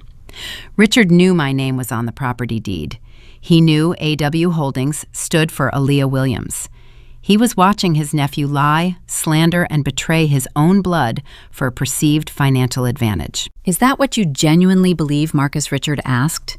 His voice lacked any warmth. It sounded like a steel blade sliding from a sheath. "You believe your sister is incapable of achieving this level of success on her own merit." Marcus chuckled, oblivious to the trap snapping shut around him. "I know she is incapable, Richard. She does not have the discipline for real business. It takes a certain breed of entrepreneur to build true wealth, someone who understands risk and leverage. That is why I brought my venture to you. I want to build a legitimate legacy, not a house of cards funded by someone else." Richard took a slow sip of his coffee. He set the mug down. The disappointment on his face was profound and absolute. The test concluded. Marcus failed every single metric of integrity, loyalty, and basic human decency.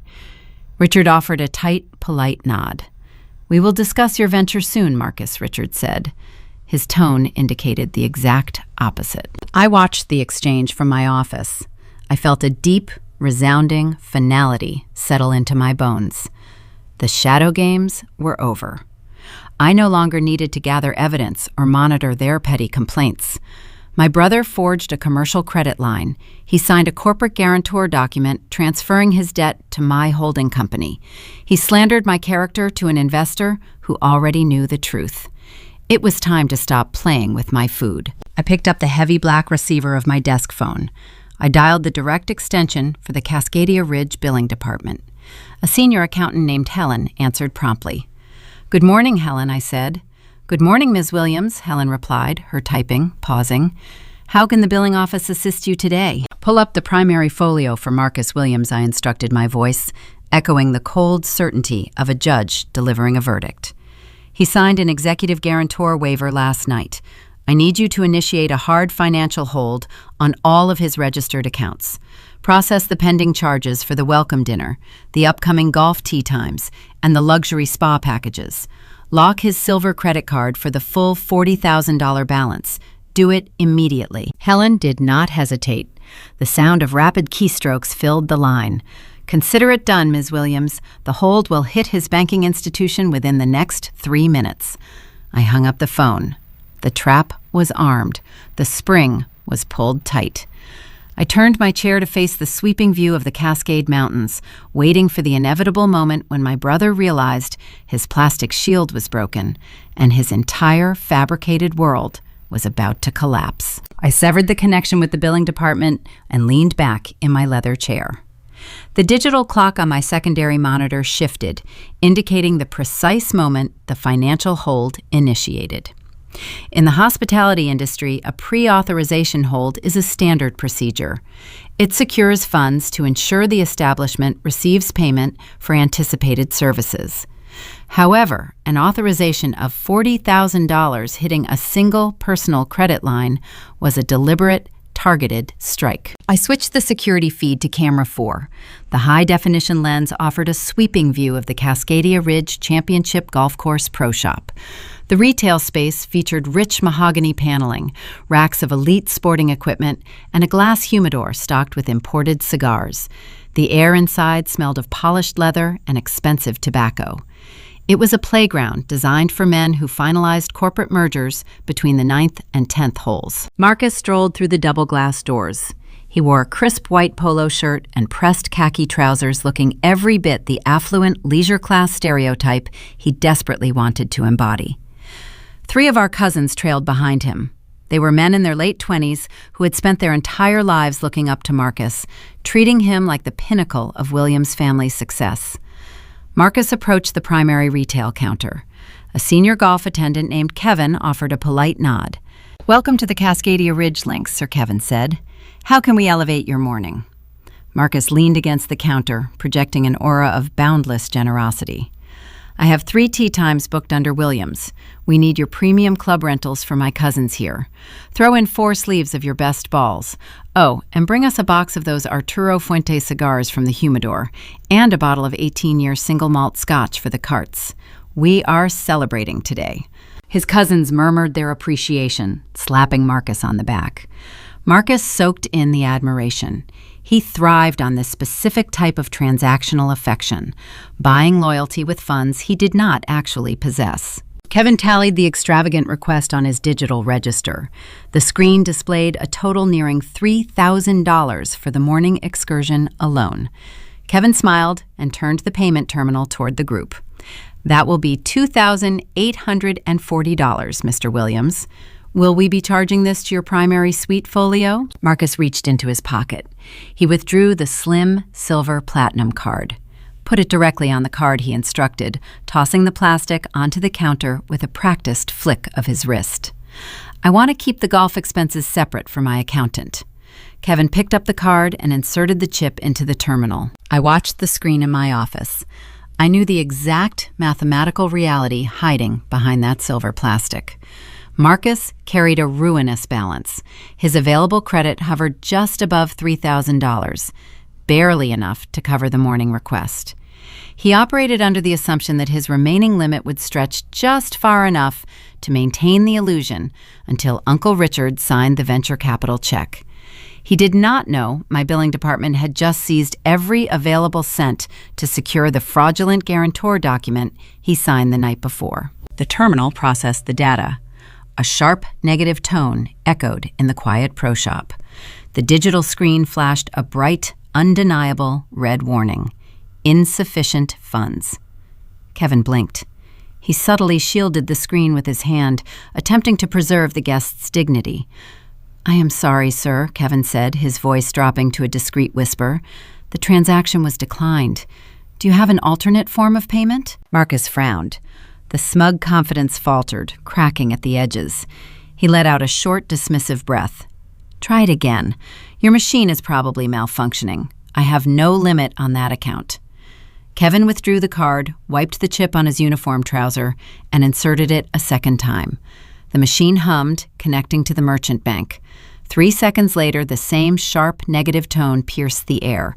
The red warning flashed again, illuminating the tight, strained lines around Marcus's mouth. "It is declining."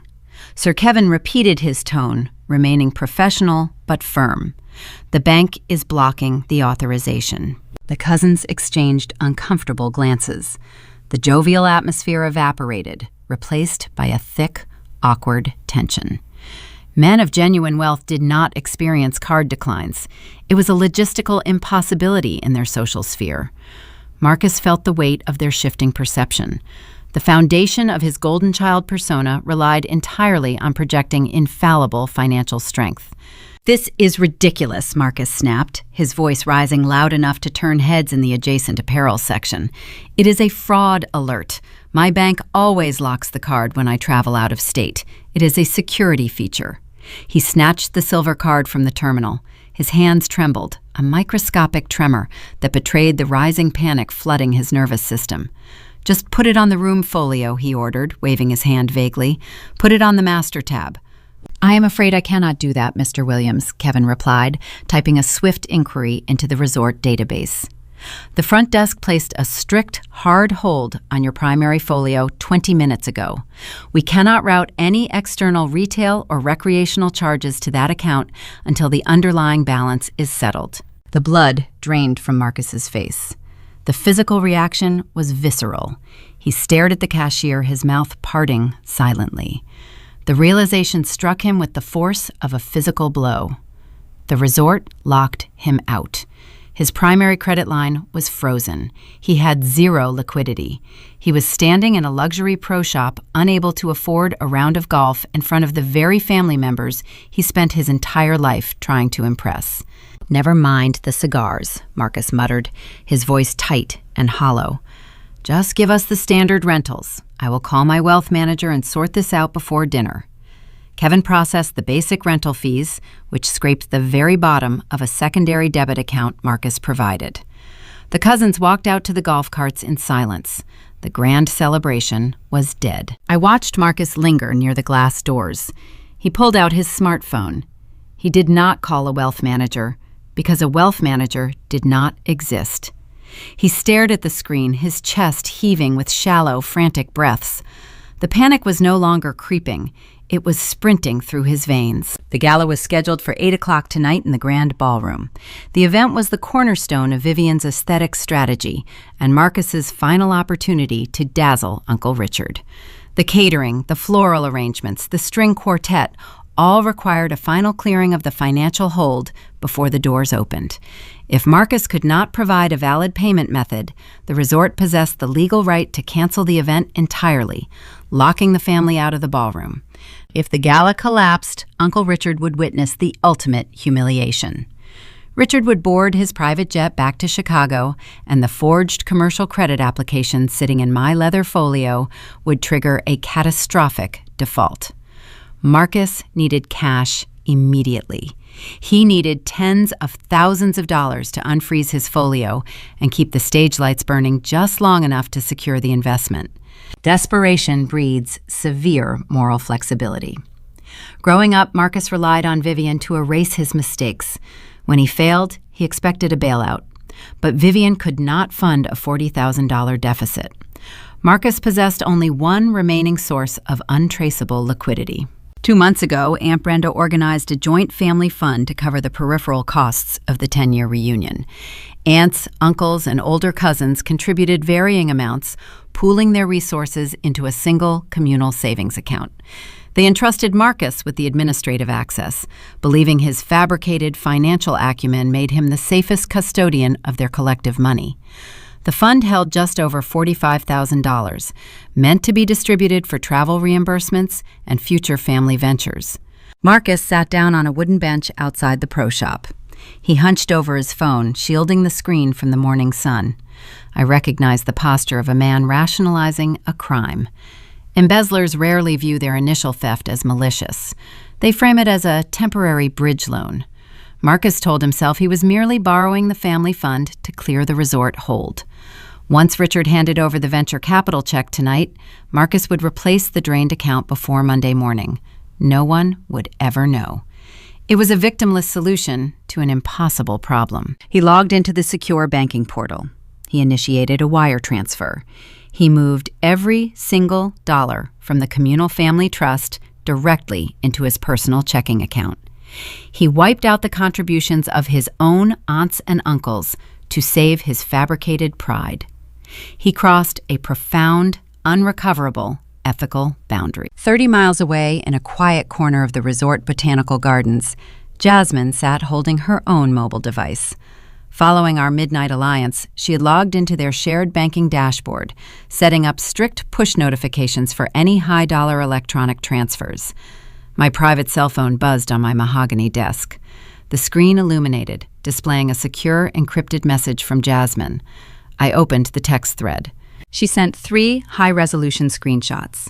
The first image displayed the communal family fund dropping from $45,000 to 0. The second image documented the exact timestamp of the routing transfer. The third image showed the funds landing squarely in Marcus's personal account. Jasmine added a single line of text beneath the evidence. He took everything. I downloaded the images, saving them to the secure, encrypted folder housing the forged commercial application and the signed guarantor waiver. The forensic trap was fully assembled. Marcus secured his own demise using the stolen trust of his extended family to fund a party he could not afford at a resort he did not know he was paying for. I locked my phone and stood up from my desk. I smoothed the lapels of my charcoal suit. The afternoon sun began its slow descent toward the jagged mountain peaks, casting long shadows across the valley. The grand reunion gala was only a few hours away. It was time to prepare the ballroom for the final reckoning. The digital clock in my penthouse suite shifted to 7:45. I stood before the floor-to-ceiling mirror, adjusting the cuffs of my midnight blue pantsuit. The fabric was a heavy Italian wool cut with exacting precision to project undeniable authority. I fastened the subtle diamond studs into my earlobes. They were not ostentatious. True wealth rarely needs to shout. I picked up the small crystal bottle resting on my vanity. I applied a single drop of my bespoke Washington fireweed perfume to my pulse points. The scent was crisp, green, and resilient. It was the scent of survival. On my mahogany desk, my secure tablet illuminated with a final notification from the billing department. The $40,000 pre-authorization hold on Marcus's account had dissolved. The system received a direct wire transfer, clearing the balance. He utilized the stolen family trust funds just hours before the event, ensuring the ballroom doors would unlock. He bought his temporary salvation by robbing the very people he planned to toast tonight. I picked up my leather folio containing the forged commercial credit application, the signed corporate guarantor waiver, and the screenshots of the illicit wire transfer. I stepped out of the penthouse and into the private executive elevator. The descent was smooth and silent.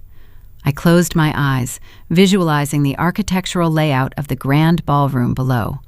The space featured towering vaulted ceilings dripping with crystal chandeliers and expansive windows overlooking the darkened mountain valley. The elevator chimed, arriving at the ground floor service corridor. I stepped out onto the polished concrete, making my way toward the primary event staging area. Through the thick insulated walls, the muffled, elegant notes of a string quartet playing a Vivaldi concerto filtered into the hallway. The Williams family 10-year reunion was in full swing. 50 of my relatives were currently consuming premium champagne and imported caviar, entirely unaware they were eating the remnants of their own stolen savings. I approached the heavy oak double doors leading into the rear of the ballroom. I stood in the shadows, waiting for the precise moment to make my entrance. Through the narrow gap between the doors, I possessed a clear view of the illuminated main stage. Vivian stood at the podium. She wore an opulent emerald evening gown that caught the chandelier light with every movement. She held a crystal champagne flute in her right hand, tapping it gently with a silver spoon to command the room. The soft chiming sound echoed through the high-end acoustic system, bringing the dull roar of family chatter to a swift halt. "Welcome, everyone." Vivian began, her voice dripping with practiced warmth and manufactured grace. "I am so thrilled to see all of you gathered here tonight in this stunning venue. It has been 10 years since our last formal reunion, and our family has grown so much in prestige and prosperity." She gestured grandly toward the front table. Marcus sat there wearing a bespoke tuxedo. He offered a tight, constrained smile. Beside him sat Uncle Richard, watching the spectacle with the unreadable, calculating gaze of a seasoned predator. "We are here tonight to celebrate legacy." Vivian continued, her tone elevating. "We are here to honor the hard work and the relentless drive that builds true wealth. Look at Marcus. He is the very embodiment of the Williams family spirit. He forged his own path, securing his future through sheer determination and brilliant business acumen. The aunts and uncles raised their glasses in agreement, murmuring their approval. They admired the golden child, blinded by the expensive tuxedo and the illusion of success. Of course, not everyone chooses the honorable path. Vivian added, her voice dropping into a register of theatrical sorrow. Some individuals reject hard work. Some choose shameful shortcuts, discarding their dignity to secure unearned luxury. It is a tragedy when a member of our own bloodline resorts to unsavory lifestyles just to keep up appearances. But tonight, we focus on the triumph of genuine achievement. She was referencing the escort rumor she planted during the morning brunch. She was publicly shaming me, ensuring my name became synonymous with moral failure in the eyes of our extended relatives. She believed she was burying my reputation, sealing my exile permanently. She thought she controlled the narrative because she controlled the microphone. I placed my hands flat against the heavy oak doors. I pushed. The solid wood groaned loud and deep as the doors swung wide open. The sudden noise fractured the curated elegance of the ballroom. On the elevated stage, the string quartet faltered. The cellist dragged his bow across the thick strings, producing a discordant screech that severed the Vivaldi piece instantly. A heavy, suffocating silence crashed over the room. 50 heads turned in perfect unison, drawn to the entrance. I stepped over the threshold and into the warm, ambient light.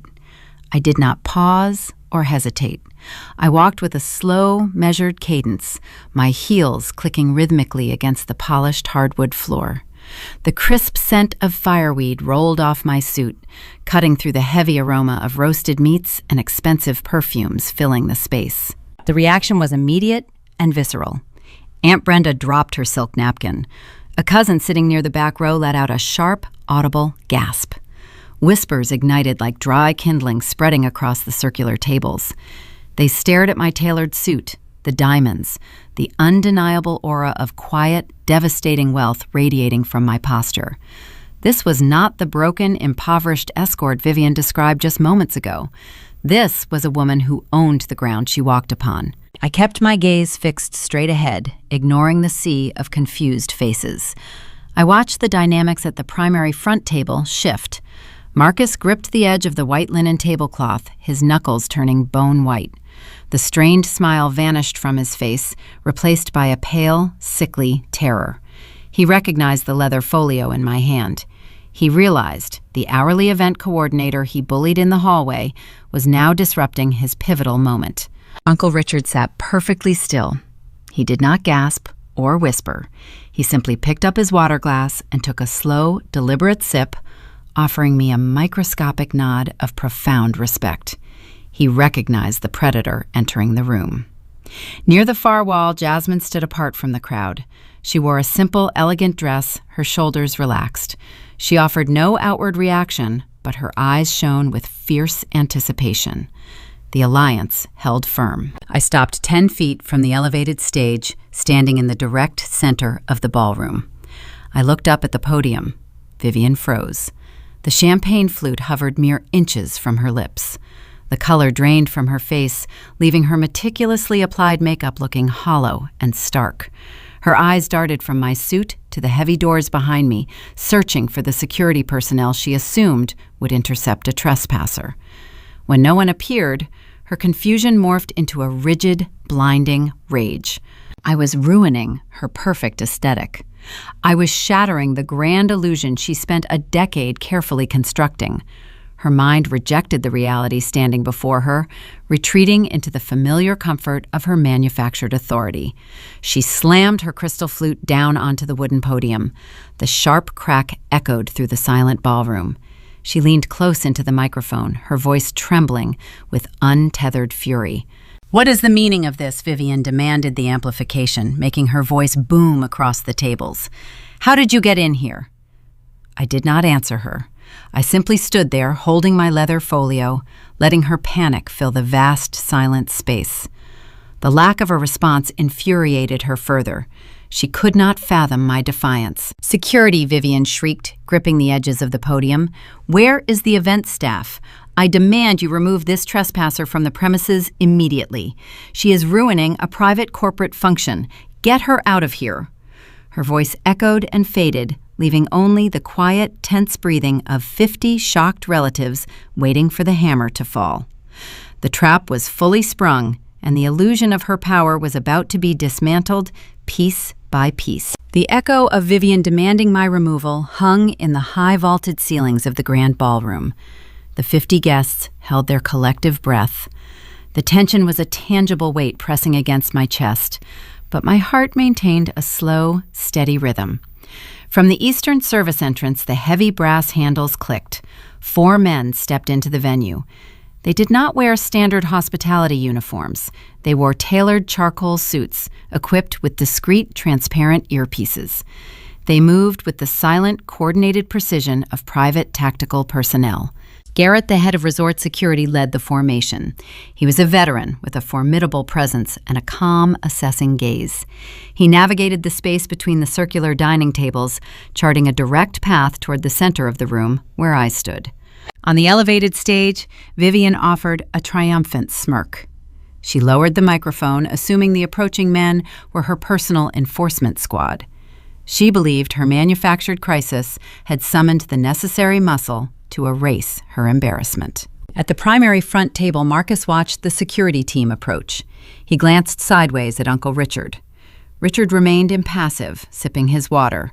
Marcus read that neutral silence as a judgment on his own authority. He felt the urgent, desperate need to prove he controlled the environment. He needed to demonstrate his dominance to the billionaire investor sitting inches away. Marcus pushed his chair back. The wooden legs scraped harshly against the polished floorboards. He stood up, buttoning his bespoke tuxedo jacket. He marched down the 2 short steps from the VIP dining area, placing himself between me and the advancing security personnel. Growing up, Marcus always relied on physical intimidation whenever his intellectual or financial leverage failed. If he lost a debate, he raised his voice. If he felt cornered, he invaded personal space. He used his height and broad shoulders as a blunt instrument to force compliance from those he deemed weaker. He operated under the delusion that volume and physical presence could overwrite reality. He stopped 2 feet in front of me. His face was flushed a dark mottled red, contrasting sharply with his crisp white shirt collar. He glared down at me, his eyes wide with a frantic, hostile energy. "You heard, Mother." Marcus hissed, his voice low enough to avoid the microphone, but loud enough for the first 3 rows of tables to hear. "Get out of here, Aaliyah. You are humiliating yourself." I maintained direct eye contact. I did not shift my weight or avert my gaze. "You are standing in my way, Marcus," I replied, keeping my tone flat and devoid of emotional inflection. He misinterpreted my calm demeanor as weakness. The familiar, arrogant sneer curled the corner of his mouth. He reached forward, extending his right hand, intending to grip my upper arm. It was a classic control tactic designed to physically steer me toward the exit, dragging me away like a disobedient child in front of the entire extended family. He expected me to flinch or struggle. Instead, I executed a precise, fluid half-step backward. His hand grasped empty air. The sudden lack of resistance disrupted his center of gravity, causing him to stumble a fraction of an inch forward. The minor physical awkwardness shattered his imposing facade. He looked clumsy and foolish, recovering his balance with a sharp, embarrassed jerk of his shoulders. Before he could attempt a second reach, Garrett and the security team arrived. Marcus immediately puffed out his chest, turning his attention to the 4 large men. "It took you long enough," Marcus barked, pointing a rigid finger at my chest. "Grab her. She is trespassing on a private corporate reservation. Escort her off the property right now." Garrett did not break his stride. He did not look at Marcus. The security team moved with fluid, practiced efficiency, dividing into 2 pairs. They stepped smoothly past my brother, entirely ignoring his command. I did not move. I allowed the men to position themselves. 2 guards flanked my left shoulder, while the other 2 anchored my right. Garrett stood directly behind me, his posture straight and unyielding. They formed a solid, impenetrable wall of dark wool and trained muscle, facing outward. They did not face me. They faced Marcus. The psychological shift in the room was instantaneous and deafening. The aunts and uncles leaning forward in their velvet chairs froze. Vivian, standing at the podium, gripped the wooden edges so hard her knuckles turned white. The visual narrative presented to the family contradicted everything they had been told. The resort muscle did not arrive to remove the intruder. They arrived to protect her. Marcus stared at the four men standing in defensive formation around me. His brain struggled to process the visual data. He assumed they were confused. He assumed the standard hospitality staff failed to recognize the wealthy patron who booked the room. "What are you doing?" Marcus demanded, his voice cracking slightly on the final syllable. "I said remove her. Are you deaf? I am the host of this event. I am the one paying for this ballroom." Garrett remained perfectly silent. He stood with his hands clasped loosely in front of his waist, a posture that projected calm readiness. He offered no verbal response, treating my brother like an unruly patron throwing a tantrum in a public lobby. The lack of obedience triggered a severe panic response in Marcus. His fabricated authority was crumbling in front of Uncle Richard. He needed to assert his superiority using the only weapon Vivian had supplied him. He decided to leverage the toxic rumor, relying on character assassination, to force the staff into action. "Do you have any idea who you are protecting?" Marcus shouted, his volume escalating until it echoed off the crystal chandeliers. "She does not belong here. She is an escort. She is a fraud, parading around trying to extort money from my family. I am spending tens of thousands of dollars at this resort tonight. Do your jobs before I have every single one of you fired and blacklisted from the hospitality industry." The word escort hung in the heavy air. He said it out loud, ripping the quiet whispers of the morning brunch into the harsh light of the gala. Several cousins gasped. Uncle Richard set his water glass down, the soft clink echoing clearly in the quiet space near the stage. Richard looked at Marcus with an expression of profound, unfiltered disgust. Marcus breathed heavily, his chest heaving under his tailored tuxedo. He glared at Garrett, waiting for the threat of termination to break the security protocol. He believed his stolen funds bought him supreme control over the building and everyone inside it. Garrett lifted his right hand. He reached toward the dark lapel of his suit jacket. His thick fingers grasped the small black radio clipped to his shoulder fabric. He pressed the transmission button, producing a short, sharp burst of static that cut through the silence of the ballroom. He did not raise his voice. He did not issue a threat. He simply delivered a factual statement with the chilling authority of a man who knew exactly who signed his paychecks. Sir Garrett said, looking Marcus dead in the eye. "We take our orders exclusively from the property owner." Garrett released the transmission button.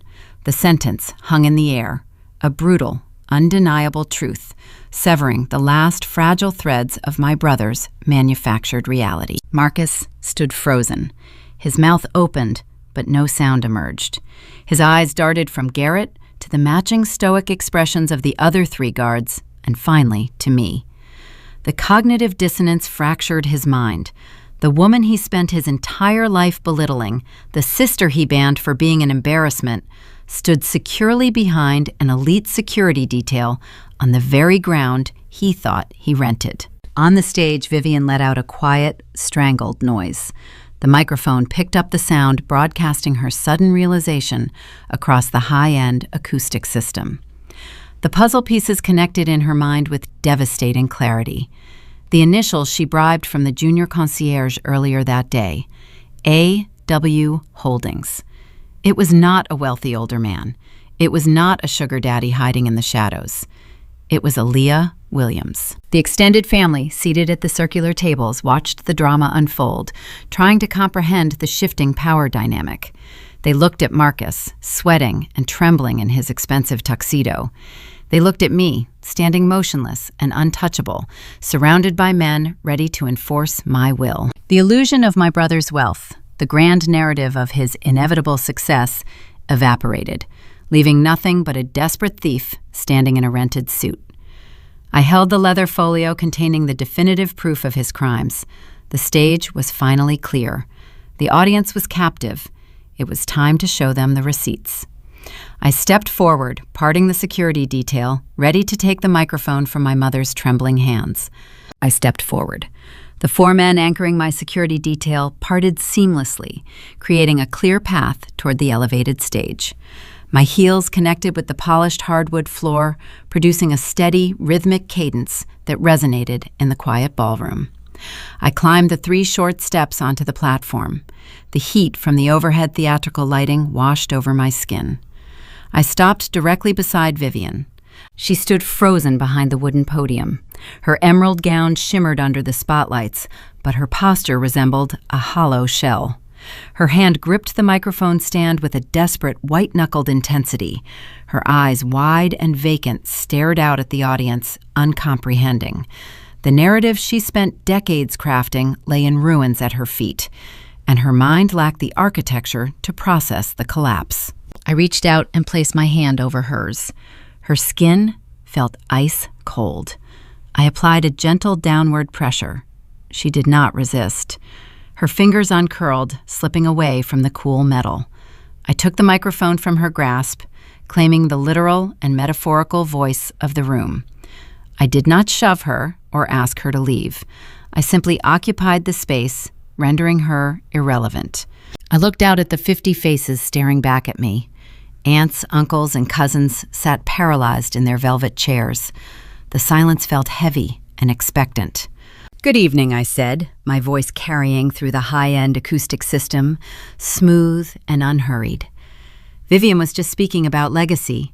She mentioned the importance of building true wealth and the aesthetics of success. I agree with her premise. Transparency is the foundation of any enduring legacy. I believe it is time we embrace full transparency tonight. I raised my left hand and delivered a subtle 2-finger gesture toward the enclosed audio-visual booth situated near the rear balcony. The primary chandeliers dimmed, casting the dining tables into a soft twilight. A low mechanical hum vibrated through the walls as the expansive digital projection screen lowered from the ceiling directly behind the podium. The high-definition projector ignited, flooding the stage with a brilliant white rectangular glow. The first document materialized on the screen, towering 15 feet high. It was the official commercial property deed for Cascadia Ridge. The county clerk's seal sat stamped in bright red ink in the bottom corner. The dense legal text outlined the transfer of the estate, the mineral rights, and the operational licenses.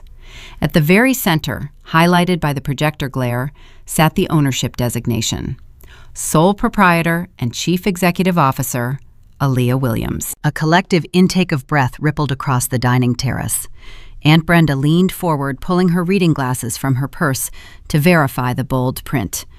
A cousin near the back row muttered a soft oath. The whisper of my name carried from table to table as the reality washed over them. They were sitting inside my building.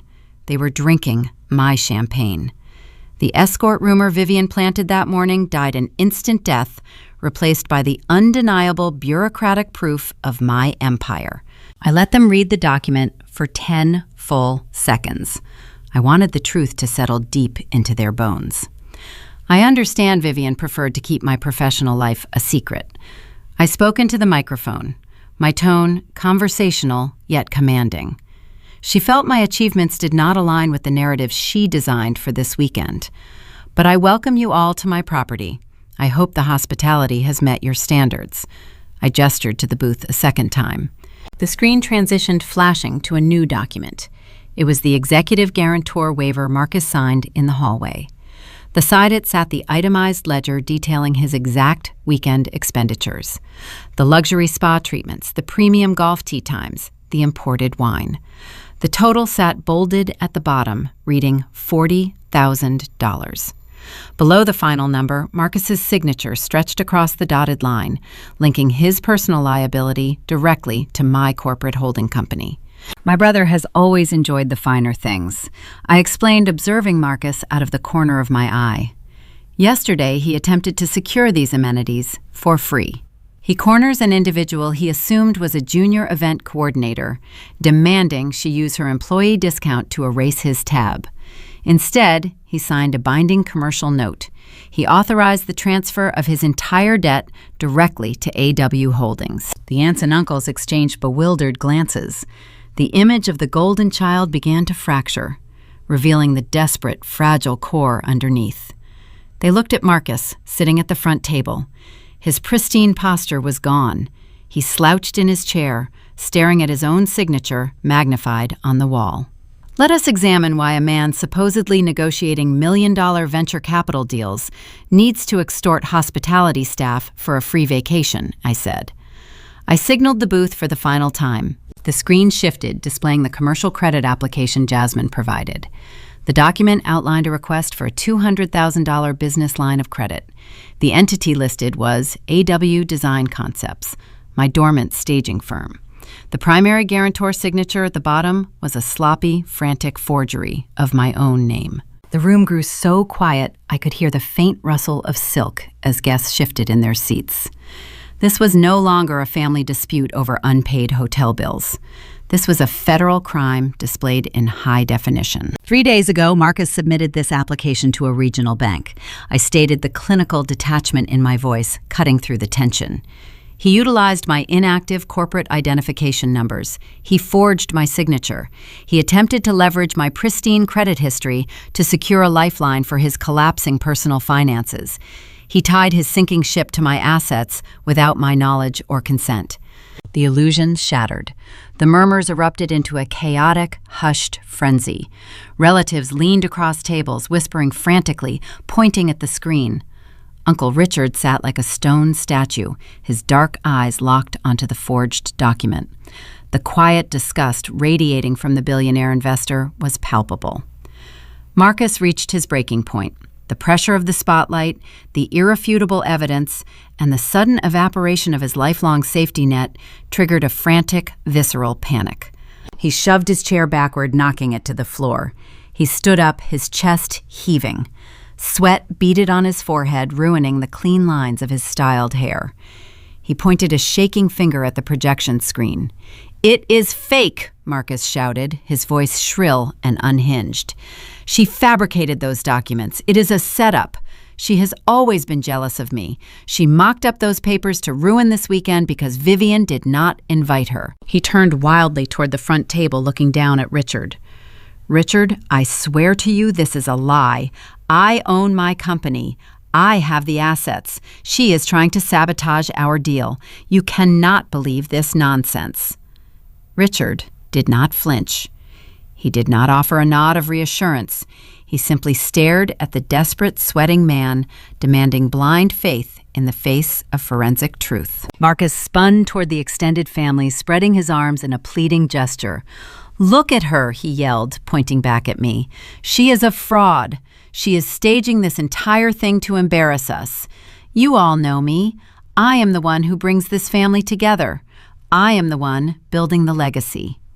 From the periphery of the dining floor, a figure detached from the shadows. Jasmine stepped into the light. She did not wear the hunched, defeated posture of a trapped wife. She walked with her spine straight, holding a slim leather folder in her hands. The room fell silent again, captivated by her sudden, deliberate movement. She bypassed her husband entirely, ignoring his frantic, pleading gaze. She approached the front table, stopping directly opposite Uncle Richard. Jasmine opened the leather folder. She extracted a stack of printed bank receipts. "He is right about one thing," Jasmine said, her voice clear and resonant, carrying across the tables without the aid of amplification. "He did not use the fraudulent commercial credit line to pay for this gala tonight." She placed the printed receipts onto the white linen tablecloth, sliding them directly in front of Richard. He could not access those funds. Yet she explained, turning her body slightly to address the wider room. When the resort placed a hold on his accounts this afternoon, his credit cards declined. He panicked. He needed liquid cash immediately to ensure the ballroom doors opened. Aunt Brenda stood up from her chair, clutching her pearl necklace. "Jasmine, what are those papers?" Brenda asked, her voice trembling with sudden apprehension. Jasmine looked directly at the older woman, offering a look of profound sorrow. 2 months ago, you all pooled your money into a joint trust account for this reunion and future travel expenses," she stated. You gave Marcus the administrative access because you trusted his financial expertise. The color began to drain from the faces of the aunts and uncles as the implication settled over the room. 4 hours ago, Marcus logged into that shared account. Jasmine revealed the truth, landing like a physical blow. He initiated a wire transfer. He emptied the entire balance. He stole $45,000 from his own family to pay for his hotel tab, hoping he could secure Uncle Richard's investment and replace the money before anyone noticed. A cacophony of outrage exploded across the terrace. Uncles stood up shouting in disbelief. Cousins grabbed their phones, frantically checking their banking apps. The ultimate betrayal was laid bare. Marcus did not just lie to them, he robbed them. He drained their collective savings to fund a party designed to elevate his own ego. Marcus stumbled backward, hitting the edge of the dining table. The final exit was sealed. The defensive walls were breached, and the hostile environment he created now turned its collective fury squarely onto him. I stood on the stage, holding the microphone, watching the golden child face the very first consequence of his entire life. The reckoning was complete, but the eviction was just beginning. The ballroom descended into an uproar of fractured trust. Aunts and uncles who had spent the last decade treating my brother like royalty now stared at him with profound revulsion. The shared family fund represented more than just money. It was a communal sacrifice. Several older relatives lived on fixed incomes, contributing a portion of their pensions to ensure the reunion was a success. Marcus took their security and lit it on fire to warm his own ego. Uncle Richard broke the chaotic tableau. He pushed his chair back from the front table and stood up. He did not yell. He did not join the chorus of outraged relatives demanding an explanation.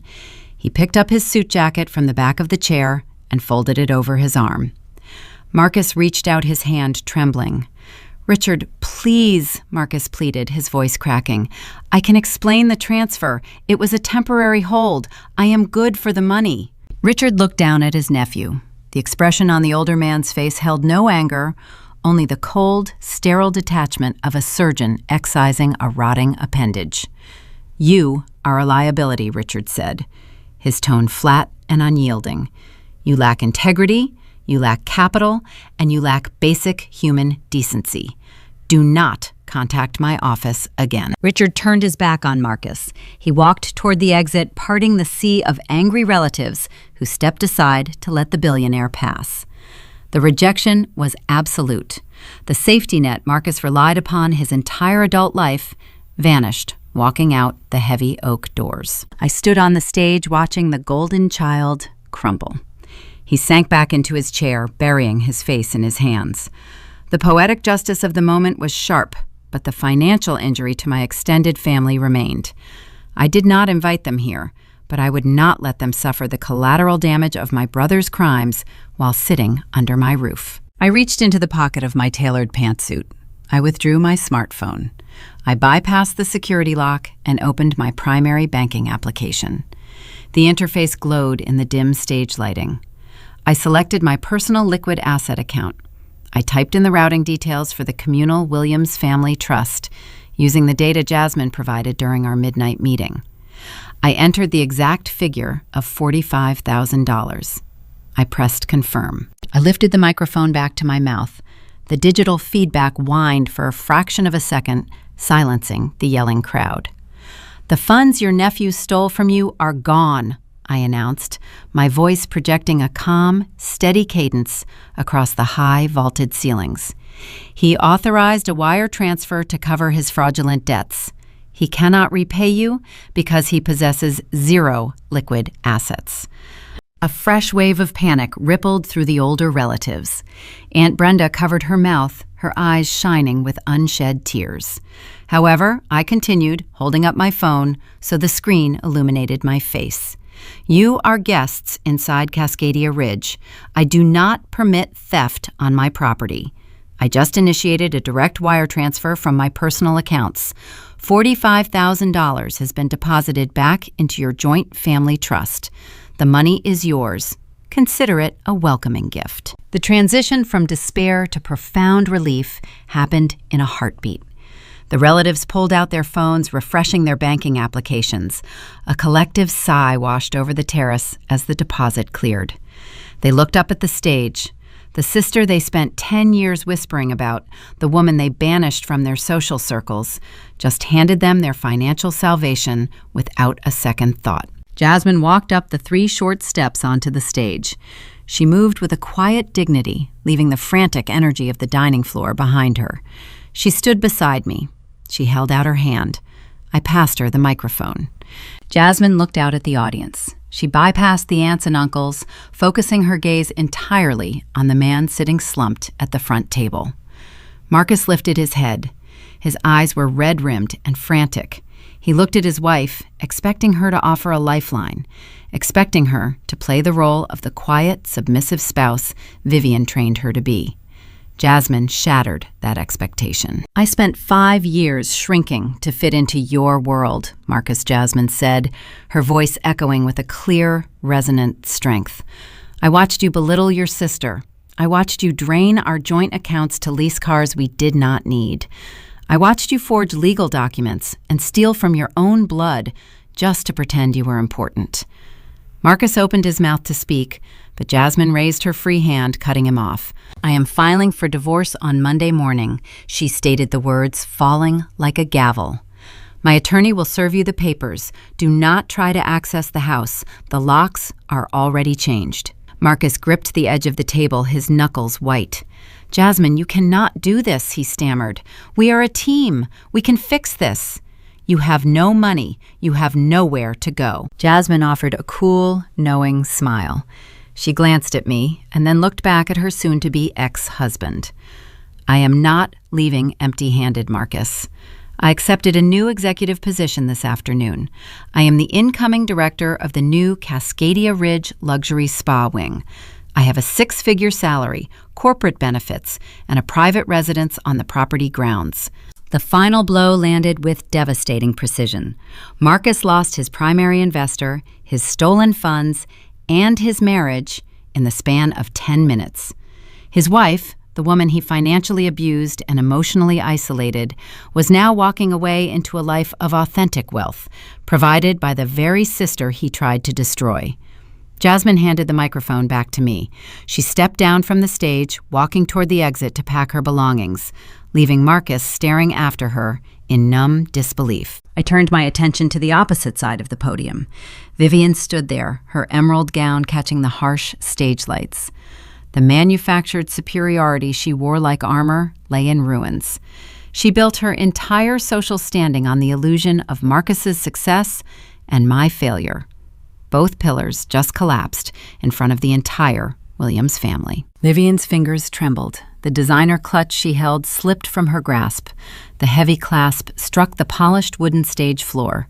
The sharp clatter echoed loudly through the microphone, picking up the precise moment her social standing evaporated.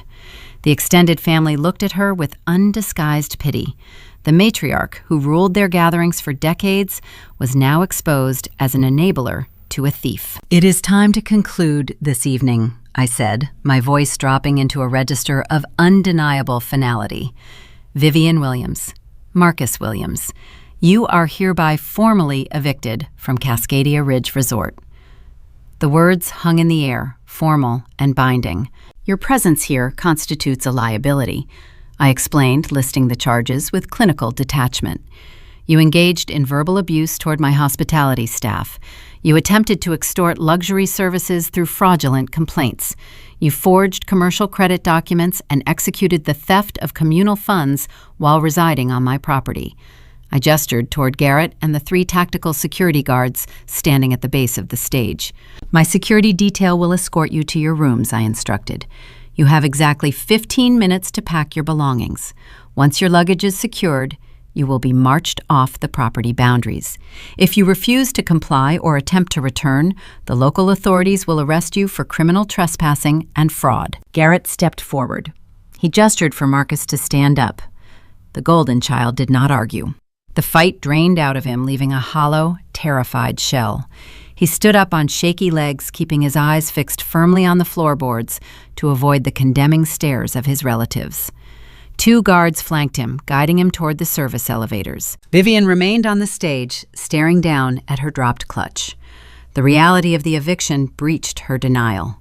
She was being thrown out of a luxury resort by her own daughter. She was losing her audience, her son's future, and her pristine reputation all at once. The panic fractured her stoic facade.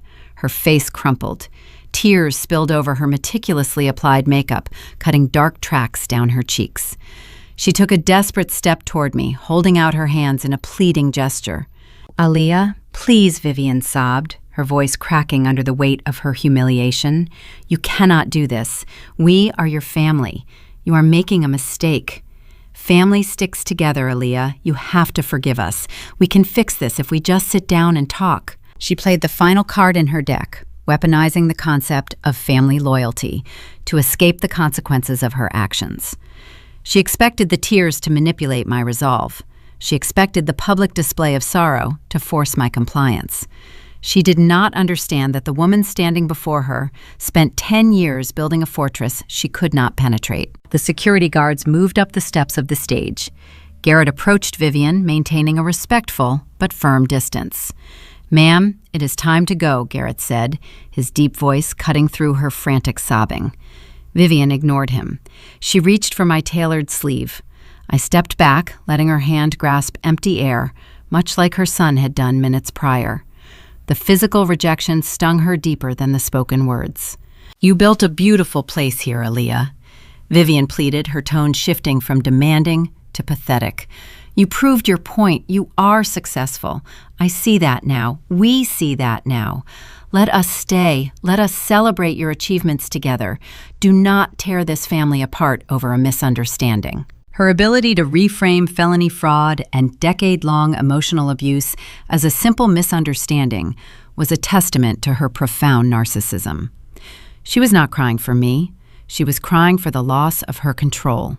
She was mourning the death of the aesthetic she loved more than her own children. I kept my hands folded, resting them against the cool leather of my folio. The tears did not move me. The frantic begging did not stir a single ounce of guilt in my chest. The eviction was absolute, and the final words I had for her would end the discussion permanently, setting the stage for the final morning. I looked down at my mother, standing at the base of the stage. Her makeup was ruined, running in dark streaks down her cheeks. Her hands remained outstretched, offering a frantic, desperate plea for mercy. She never once extended to me. She invoked the concept of family, hoping the word alone would serve as a magic spell to erase a decade of deliberate emotional exclusion. "You called me 3 days ago, Vivian," I said, my voice projecting a cool, even tone through the ballroom speakers. "You explicitly banned me from this venue.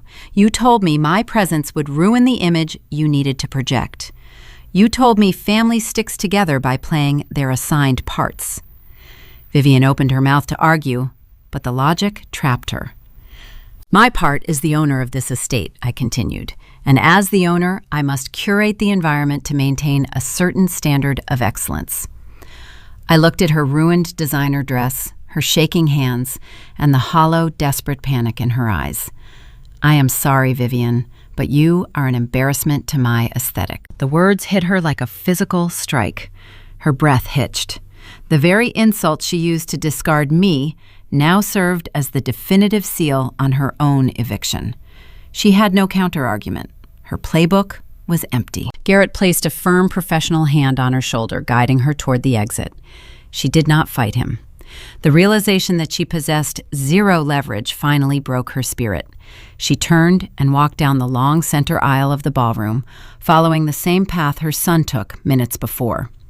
The heavy oak doors swung shut behind her, severing her connection to the Williams family reunion and the elite social standing she valued above all else. I stood on the stage, listening to the quiet click of the latch. The toxic elements were formally excised. The air in the room felt instantly lighter, as if a suffocating pressure had been vented into the night. I turned my attention back to the 50 relatives seated at the dining tables. They watched me with a mixture of awe and residual shock. They were waiting for my next command, unsure if the eviction extended to the rest of the bloodline. I placed the microphone back onto the wooden podium. I stepped down from the elevated platform, walking toward the primary dining tier.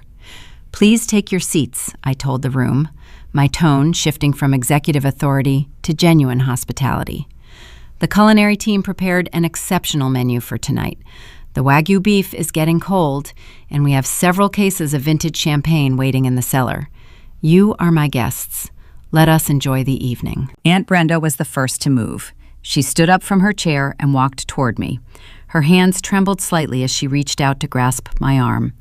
"Aaliyah," she whispered, her voice thick with regret.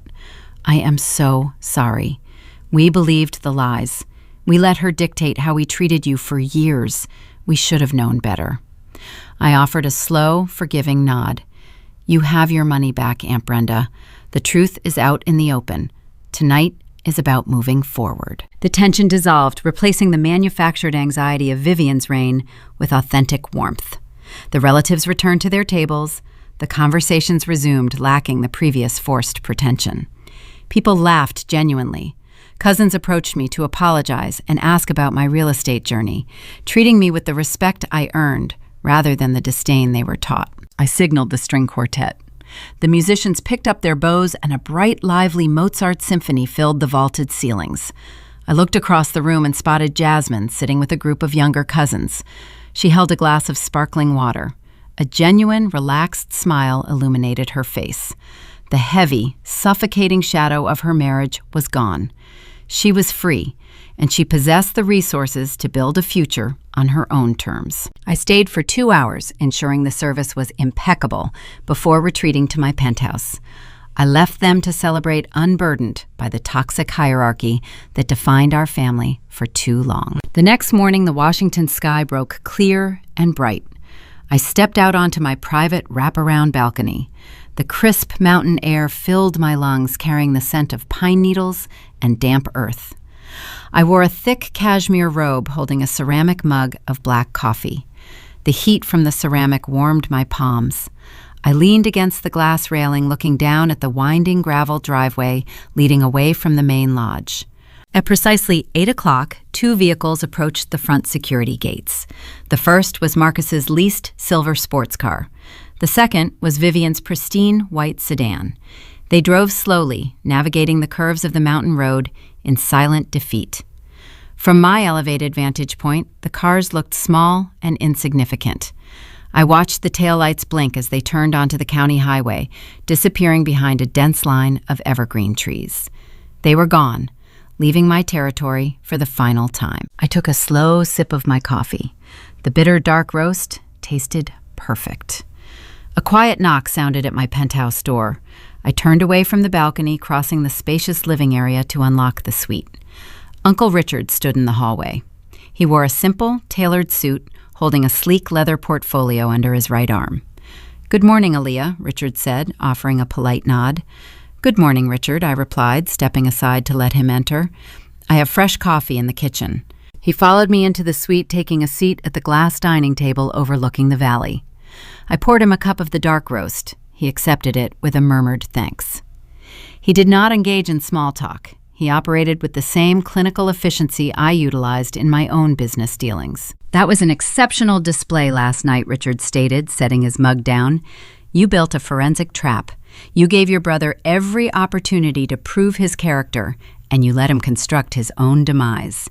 It requires a rare discipline to hold your silence while people insult you to your face."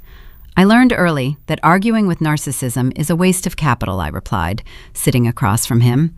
"I prefer to let the paperwork do the talking." Richard offered a rare, genuine smile. He opened the leather portfolio. He extracted a thick stack of legal documents printed on heavy stock paper. He slid the stack across the glass table. "I ran a comprehensive audit on your holding company last month," Richard said. "Your acquisition strategy is flawless. Your profit margins on this resort alone outperform my best hospitality investments. Marcus brought me a forged application for $200,000 to save a sinking ship. I am not interested in sinking ships. I am interested in building new fleets." I looked down at the documents. It was a commercial partnership agreement. You recently secured the zoning permits for a new commercial high-rise in downtown Seattle. Richard continued tapping the top page. It is an ambitious project. You need a primary equity partner to break ground by the fourth quarter. I am offering a $10 million capital injection for a 30% minority stake. You retain full executive control. I just want my money riding on a winning horse. I picked up the brass pen resting beside the portfolio. I reviewed the terms outlined on the summary page. The numbers were exact, the clauses were fair, and the legal architecture was ironclad. Richard was not offering a family favor. He was executing a calculated, highly lucrative business venture with an equal partner. I signed my name on the bottom line, pressing the ink firmly into the paper. I slid the portfolio back across the table. "We have a deal, Richard," I said. He closed the folder, extending his right hand. I met his grip. The handshake was firm, sealing a future built on mutual respect and verifiable success, rather than fabricated aesthetics and stolen funds. Richard departed an hour later, leaving me alone in the quiet luxury of my penthouse. The morning sun climbed higher, illuminating the jagged peaks of the Cascade Mountains. The weekend began with an explicit demand for my exclusion. It ended with an expanded real estate empire, a liberated sister-in-law, and a pristine property cleansed of its toxic elements. That is my story. It features one canceled invitation, 3 days of strategic silence, and an airtight commercial deed that did all the screaming for me.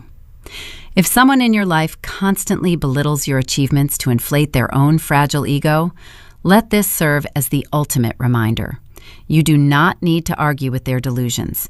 You just need to own the building they are standing in. If you understand the power of walking away from a toxic family and building your own undeniable success, drop a comment sharing your own boundary-setting moment.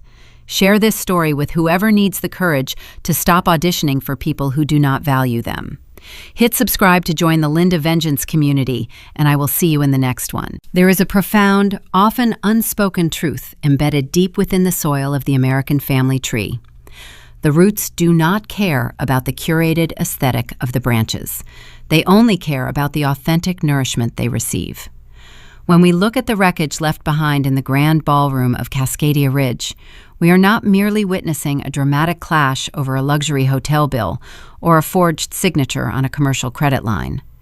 We are looking at the inevitable, catastrophic harvest of a toxic parenting philosophy. It is a multi-generational failure to instill honesty, fairness, and emotional awareness in the hearts of children. The story of Vivian Marcus and Aaliyah serves as a stark, uncompromising mirror held up to modern family dynamics, reflecting the devastating consequences of prioritizing a superficial image over foundational integrity. In a traditional American family structure, parents act as the ultimate architects of their children's reality. They are tasked with balancing the cultural pursuit of the American dream, which often emphasizes visible material success, with the quiet grounding forces of moral accountability. They set the baseline for what constitutes love, achievement, and acceptable behavior. Vivian's fatal flaw was not simply that she favored one child over another. It was that she built Marcus's entire identity on a precarious foundation of unearned exceptionalism. She shielded him from the natural consequences of his failures, buying his way out of academic trouble and endlessly orchestrating his social standing. In a society where the pursuit of success is highly visible, aggressively competitive, and frequently broadcasted, the temptation for parents to curate a flawless familial image is intensely powerful. Vivian succumbed to this temptation entirely, discarding her maternal duty to guide in favor of her desire to display. By raising Marcus as the untouchable golden child, heavily insulated from any real-world accountability, she did not prepare him for the rigors of adult life. She crippled him. She taught him that his inherent worth was tethered exclusively to his perceived wealth, stripping him of the emotional resilience required to navigate genuine hardship or failure. When a child is never taught the value of honest labor and delayed gratification, they learn to view other people, even their own family members and spouses, as mere resources to be exploited, rather than souls to be respected. Marcus's desperate descent into felony financial fraud and the unconscionable theft of his extended family's reunion trust fund was not a sudden, unpredictable deviation from his character. It was the logical, tragic conclusion of a lifetime of being told that the rules did not apply to him, so long as he looked the part in a tailored tuxedo. Conversely, we must critically examine the heavy burden placed upon the discarded child in this dynamic. Aaliyah was assigned the role of the familial disappointment simply because she refused to adhere to her mother's rigid, superficial definition of success. Fairness is a non-negotiable cornerstone of healthy parenting. It is the unspoken contract that a child will be valued and nurtured for their authentic self, not graded on their utility to the family's overarching social standing. When that sacred contract is breached, the emotional damage inflicted can be profound and lasting. Yet the paradox of emotional neglect is that the cold, unforgiving environment often hardens the scapegoat into something virtually unbreakable. Left to navigate the corporate world without a parental safety net or a word of encouragement, Aaliyah learned the true, unvarnished mechanics of success. She mastered absolute accountability, meticulous effort, and rigorous emotional regulation. While her brother was handed a fragile glass crown that required constant polishing by those around him, she was quietly forging a formidable kingdom of stone and steel. But the underlying tragedy of her triumph remains. A child should never have to survive the psychological warfare of their own parents to become strong. True family responsibility dictates that a home should be a nurturing sanctuary, not a battlefield, where siblings are pitted against each other in a zero-sum game for conditional affection and approval. Emotional awareness is perhaps the most critical, yet most frequently neglected component of long-term child rearing. It requires parents to bravely look inward, to recognize their own unresolved traumas, insecurities, and prejudices, and to consciously choose not to pass those burdens down the generational line. Vivian lacked this awareness entirely. She projected her own desperate, hollow need for social validation onto her children, turning a milestone 10-year family reunion into a desperate, high-stakes performance, rather than a genuine celebration of kinship and shared history. When we raise children, we are not just preparing them to enter the workforce or grooming them for respectable marriages that look good on paper. We are actively shaping the moral architecture of the future. If we prioritize the facade, the designer clothes, the exclusive country club memberships, the boastful holiday newsletters, over the quiet, unglamorous daily work of building character, we invite absolute disaster into our homes.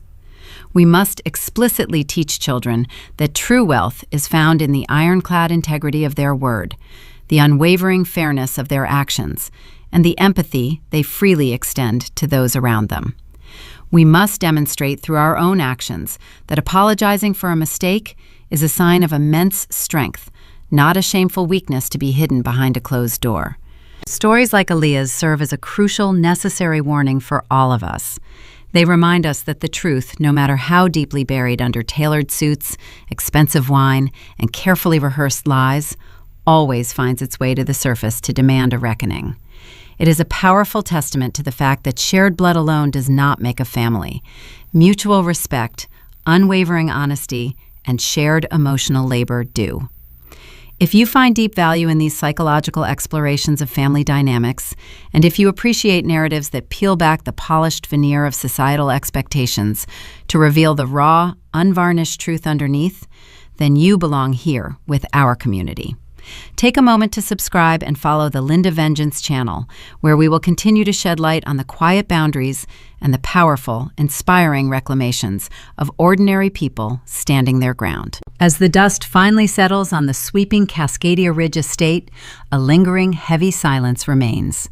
The luxury cars have driven away in defeat, the forged legal documents are permanently filed, and the grand, opulent ballroom stands empty.